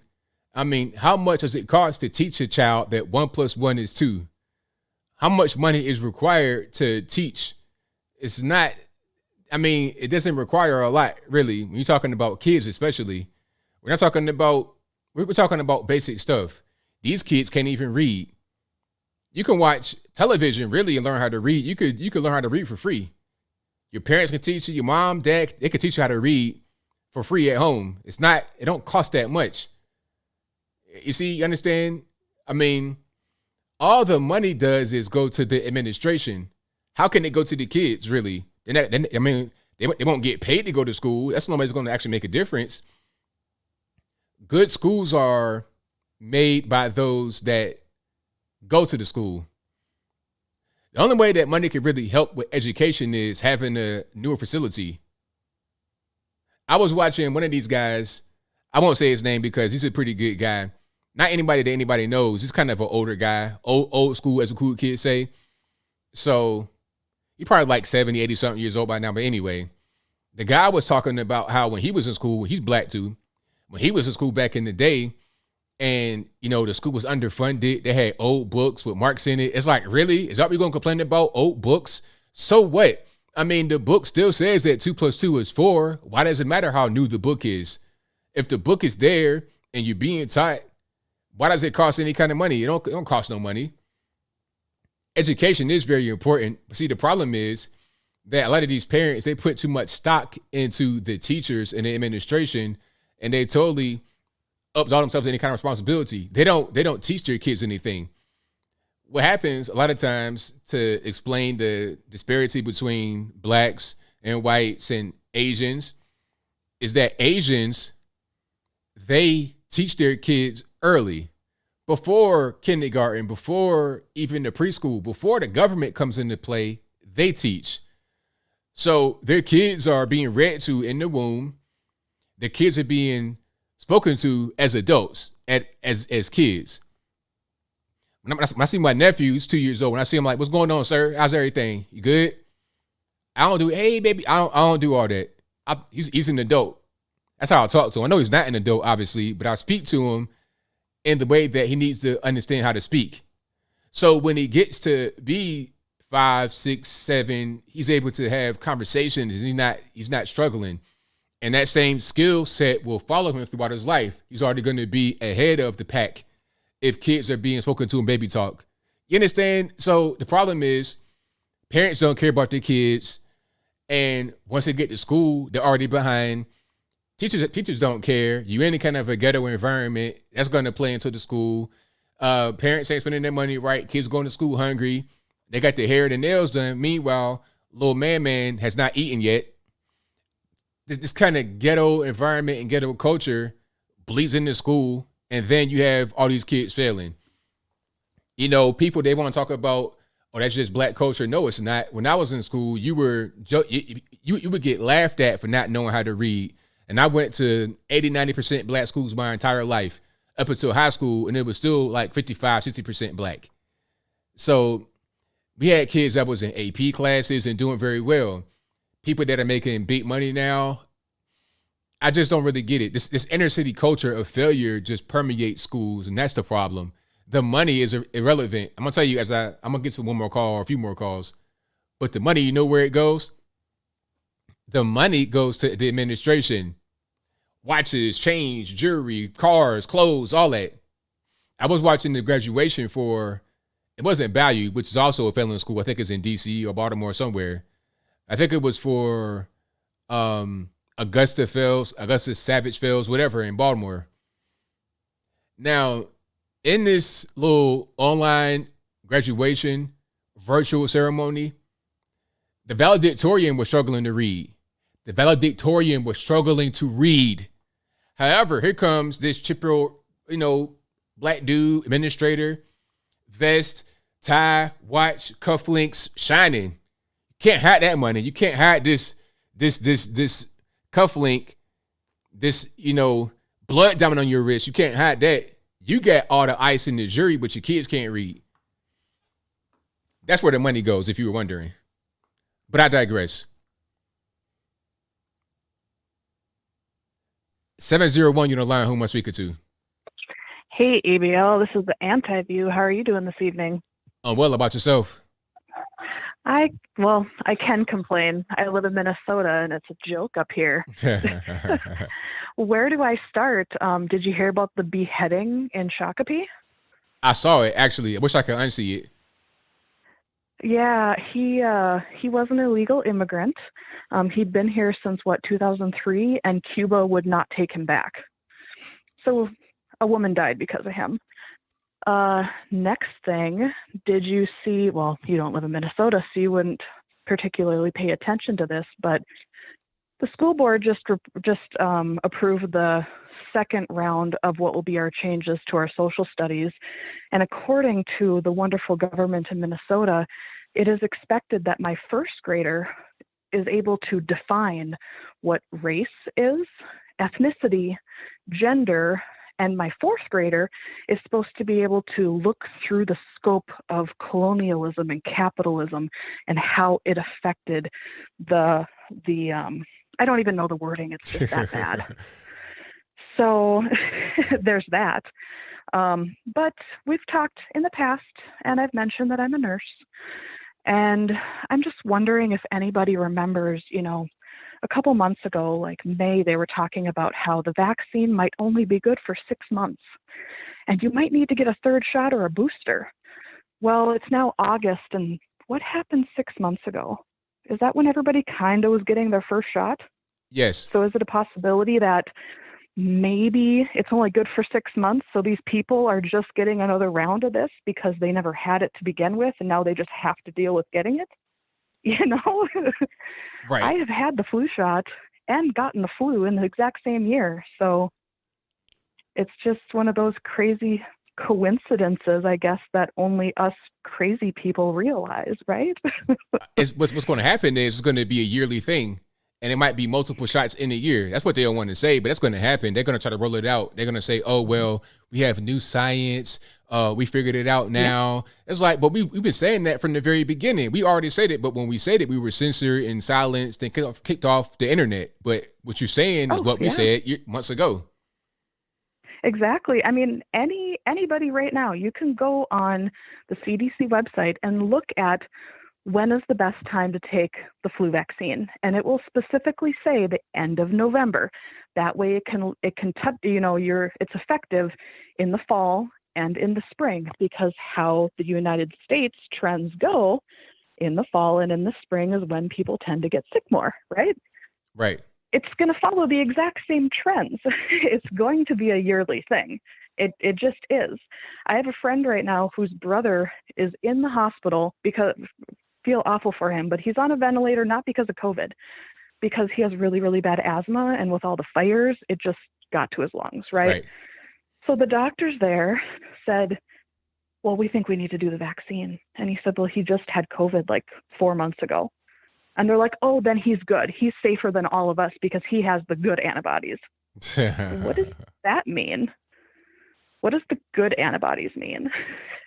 Well, because I think the shot is giving us false antibodies, and that's what the whole thing is based on. So if you had the actual virus, you're getting what the vaccine will artificially give you. You get it naturally. So of course it's going to be better. Oh, yeah. And I kind of gave this example to somebody the other day. How many of you have had the chickenpox versus how many of you have had the chickenpox vaccine? I'm young enough where I actually got chickenpox. I'm in my 30s, but in my day we did chickenpox parties. That way everybody got it and everybody got over it, right? Wait a minute. Is there a vaccine for chickenpox? There is, and it's highly, highly recommended, like to the point where they basically like, this is as bad as MMR. You should get it. Wow. So, I had chickenpox. Like, I remember it vaguely. I still got a little scar on my arm from chickenpox when I was like 5-6 years old. Yeah, I had it pretty bad, but guess what? I survived and it was all right. I didn't die. Well, now you look at, they started doing vaccines. So I'm 30s. My sister's in her 20s. She got the chickenpox vaccine. What they didn't know then that they know now is even though you got the chickenpox vaccine, you can then get adult chickenpox. And adult chickenpox can sterilize you. Oh, my God. If you're pregnant, it can kill your fetus. If you are an adult like me and you who had chickenpox, we have the risk of getting shingles. And I know we've talked about shingles before. There's a vax. It's up to you if you want to take that too. But shingles sucks. But adult chickenpox really sucks. Right. So I'm going to take my risk with the shingles because it's not guaranteed I'm going to get it, Exactly. 100%. I don't know. Well, I hope that you have a great night, and I hope everybody else listening has a great night too. Thanks for taking my call. I thank you for the call. I definitely appreciate you. Yep. Bye.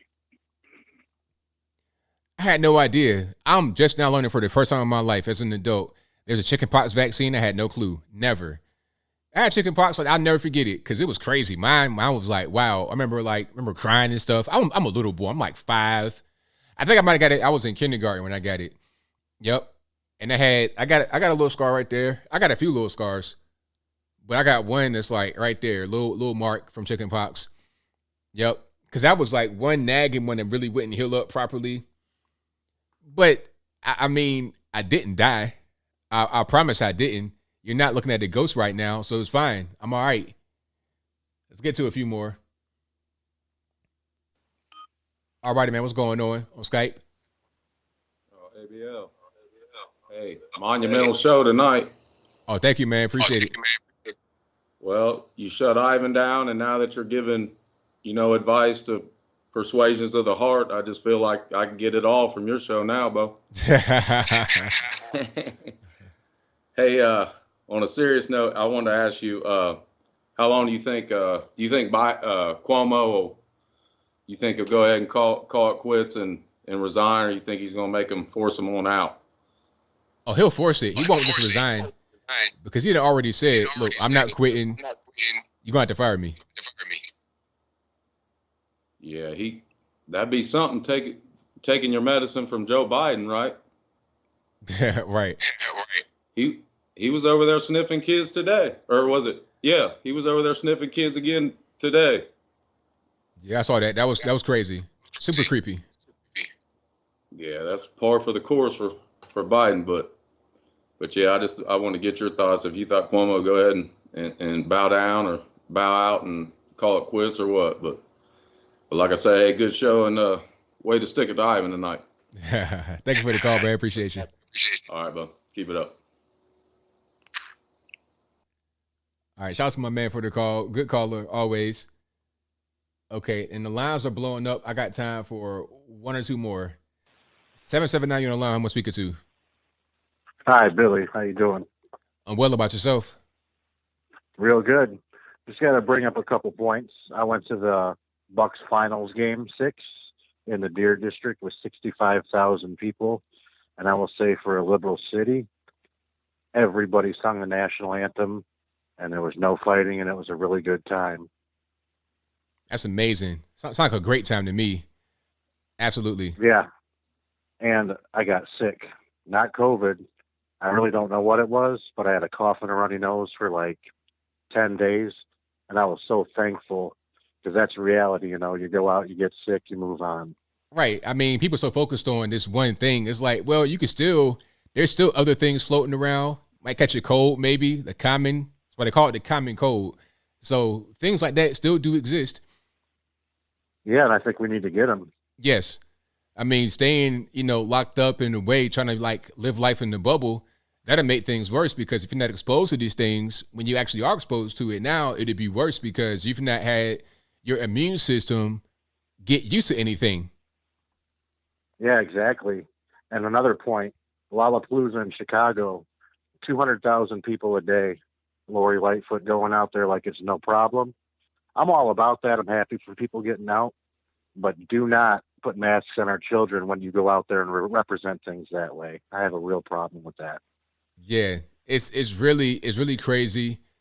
It's unnecessary, and I feel like it's just trying to show off for people how virtuous someone is. But it's like, don't use your children that way. Don't do that. It's not needed.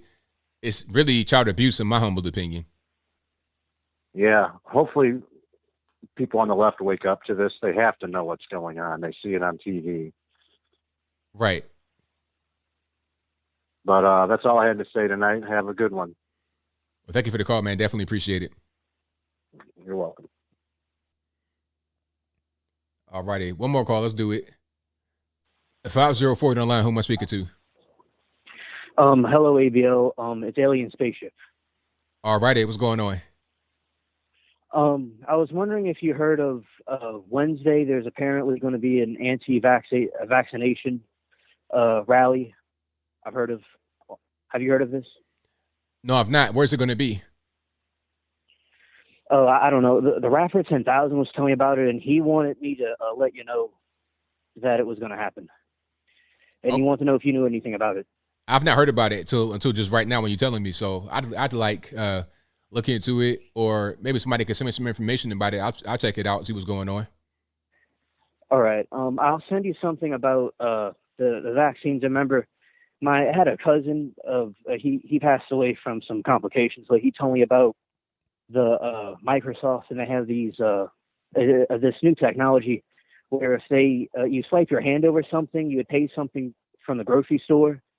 So that's something I could send you in an email. That was something I've heard of that I wanted to tell you from before, but I wasn't able to get through. But I like your content and my friends in the chat, and thank you for taking my call. Thank you for the call. Appreciate you. Okay, bye. All righty. And thank y'all again for being here. I appreciate it. If you couldn't get on tonight, I'm sorry. It's not my fault. You got to blame the white man, as I always say. But you guys have been a great audience tonight, as always. I couldn't do it without y'all. Thank y'all again for being here. If you enjoyed the show tonight, go ahead and give the video a thumbs up. Like the video, share the video, do all that good stuff. If you're not subscribed already, go ahead and do that as well. Also, if you're listening on your favorite audio streaming platform, give me a 5-star rating, a review, comment, share, whatever you can do that for me. I'd appreciate it. And if you don't know, this will be available on your favorite audio streaming platform, Apple iTunes, Google Play, Spotify, Stitcher, Anchor, etc. Link for that will be in the description box, or just search on your favorite audio streaming platform, ABL Live. I should pop right on up. Shout out to the mods for doing what you do, keeping some of them trolls in check. We had a few trolls that came through. It wasn't really no trolls that came on that I know of. But sometimes you get stealth trolls that come on and call. I don't know. But it was a good show. Thank y'all for being here. I'll be back live again on Wednesday, coming up next week on this channel. And I'll be back doing regular videos on Monday, of course, like always. Sunday I'm off, but Monday right back at it. And that'll be a wrap. I got super chats to read right quick, and then I wrap it on up, put the bow square on the top. Let me go to the first one. Shout out to Starlin, who says, that's sick. They're forcing people to turn against their family. That's 1984 stuff right there. Exactly. Yeah, I got to talk about my cousin. A cousin tried to tell on me. I mean, I get calls and emails all the time where they try to like trick me. It's like I'm already thinking about what's going on here. From not from my family all the time, but just from regular normies. But my family trying to do it. I'm not surprised. I'm not surprised at all because people are crazy. And sometimes even your own so-called kinfolk will do something against you. Take it to Don, who says, so if these tests only can test for COVID and no other viruses, then we have been treating people for COVID while they actually have something else. Exactly. Take it to Abundance America, who says, I love this dude. Take it to Matthew Phillips, who says, good on you, ABL, to cut short these silly calls. It'll cause more trolls and junks to get brave and talk about weird stuff. In fact, I may call you later talking about this word. Let's not. Shout out to Adam Baum, who says, really disturbing to hear Trump on Bongino tonight bragging about this ridiculous vaccines, claiming he saved 100 million lives. That's a disaster. Well, I mean, why is that something that you should be surprised of? I mean, Trump did. Operation Warp Speed was Trump. And he was trying to get everybody to get the vaccine last year. And the left, they were against him, talking about, I'll never take this because Trump did it. I don't trust it. And now those very same people that said they would never get it, they don't trust it, all this and that and the third, now want to attack us like we're the ones that started it. It was them. It's the same thing. I'm not saying I'm going to get the vaccine. Don't get that twisted. But it wasn't even us really that started the wave because they were the ones on television. They were the ones that were pushing it. They were the ones that pushed that more than we did. A lot of us say that we're not going to get it, but they did it more than us. It's like the whole thing about birtherism.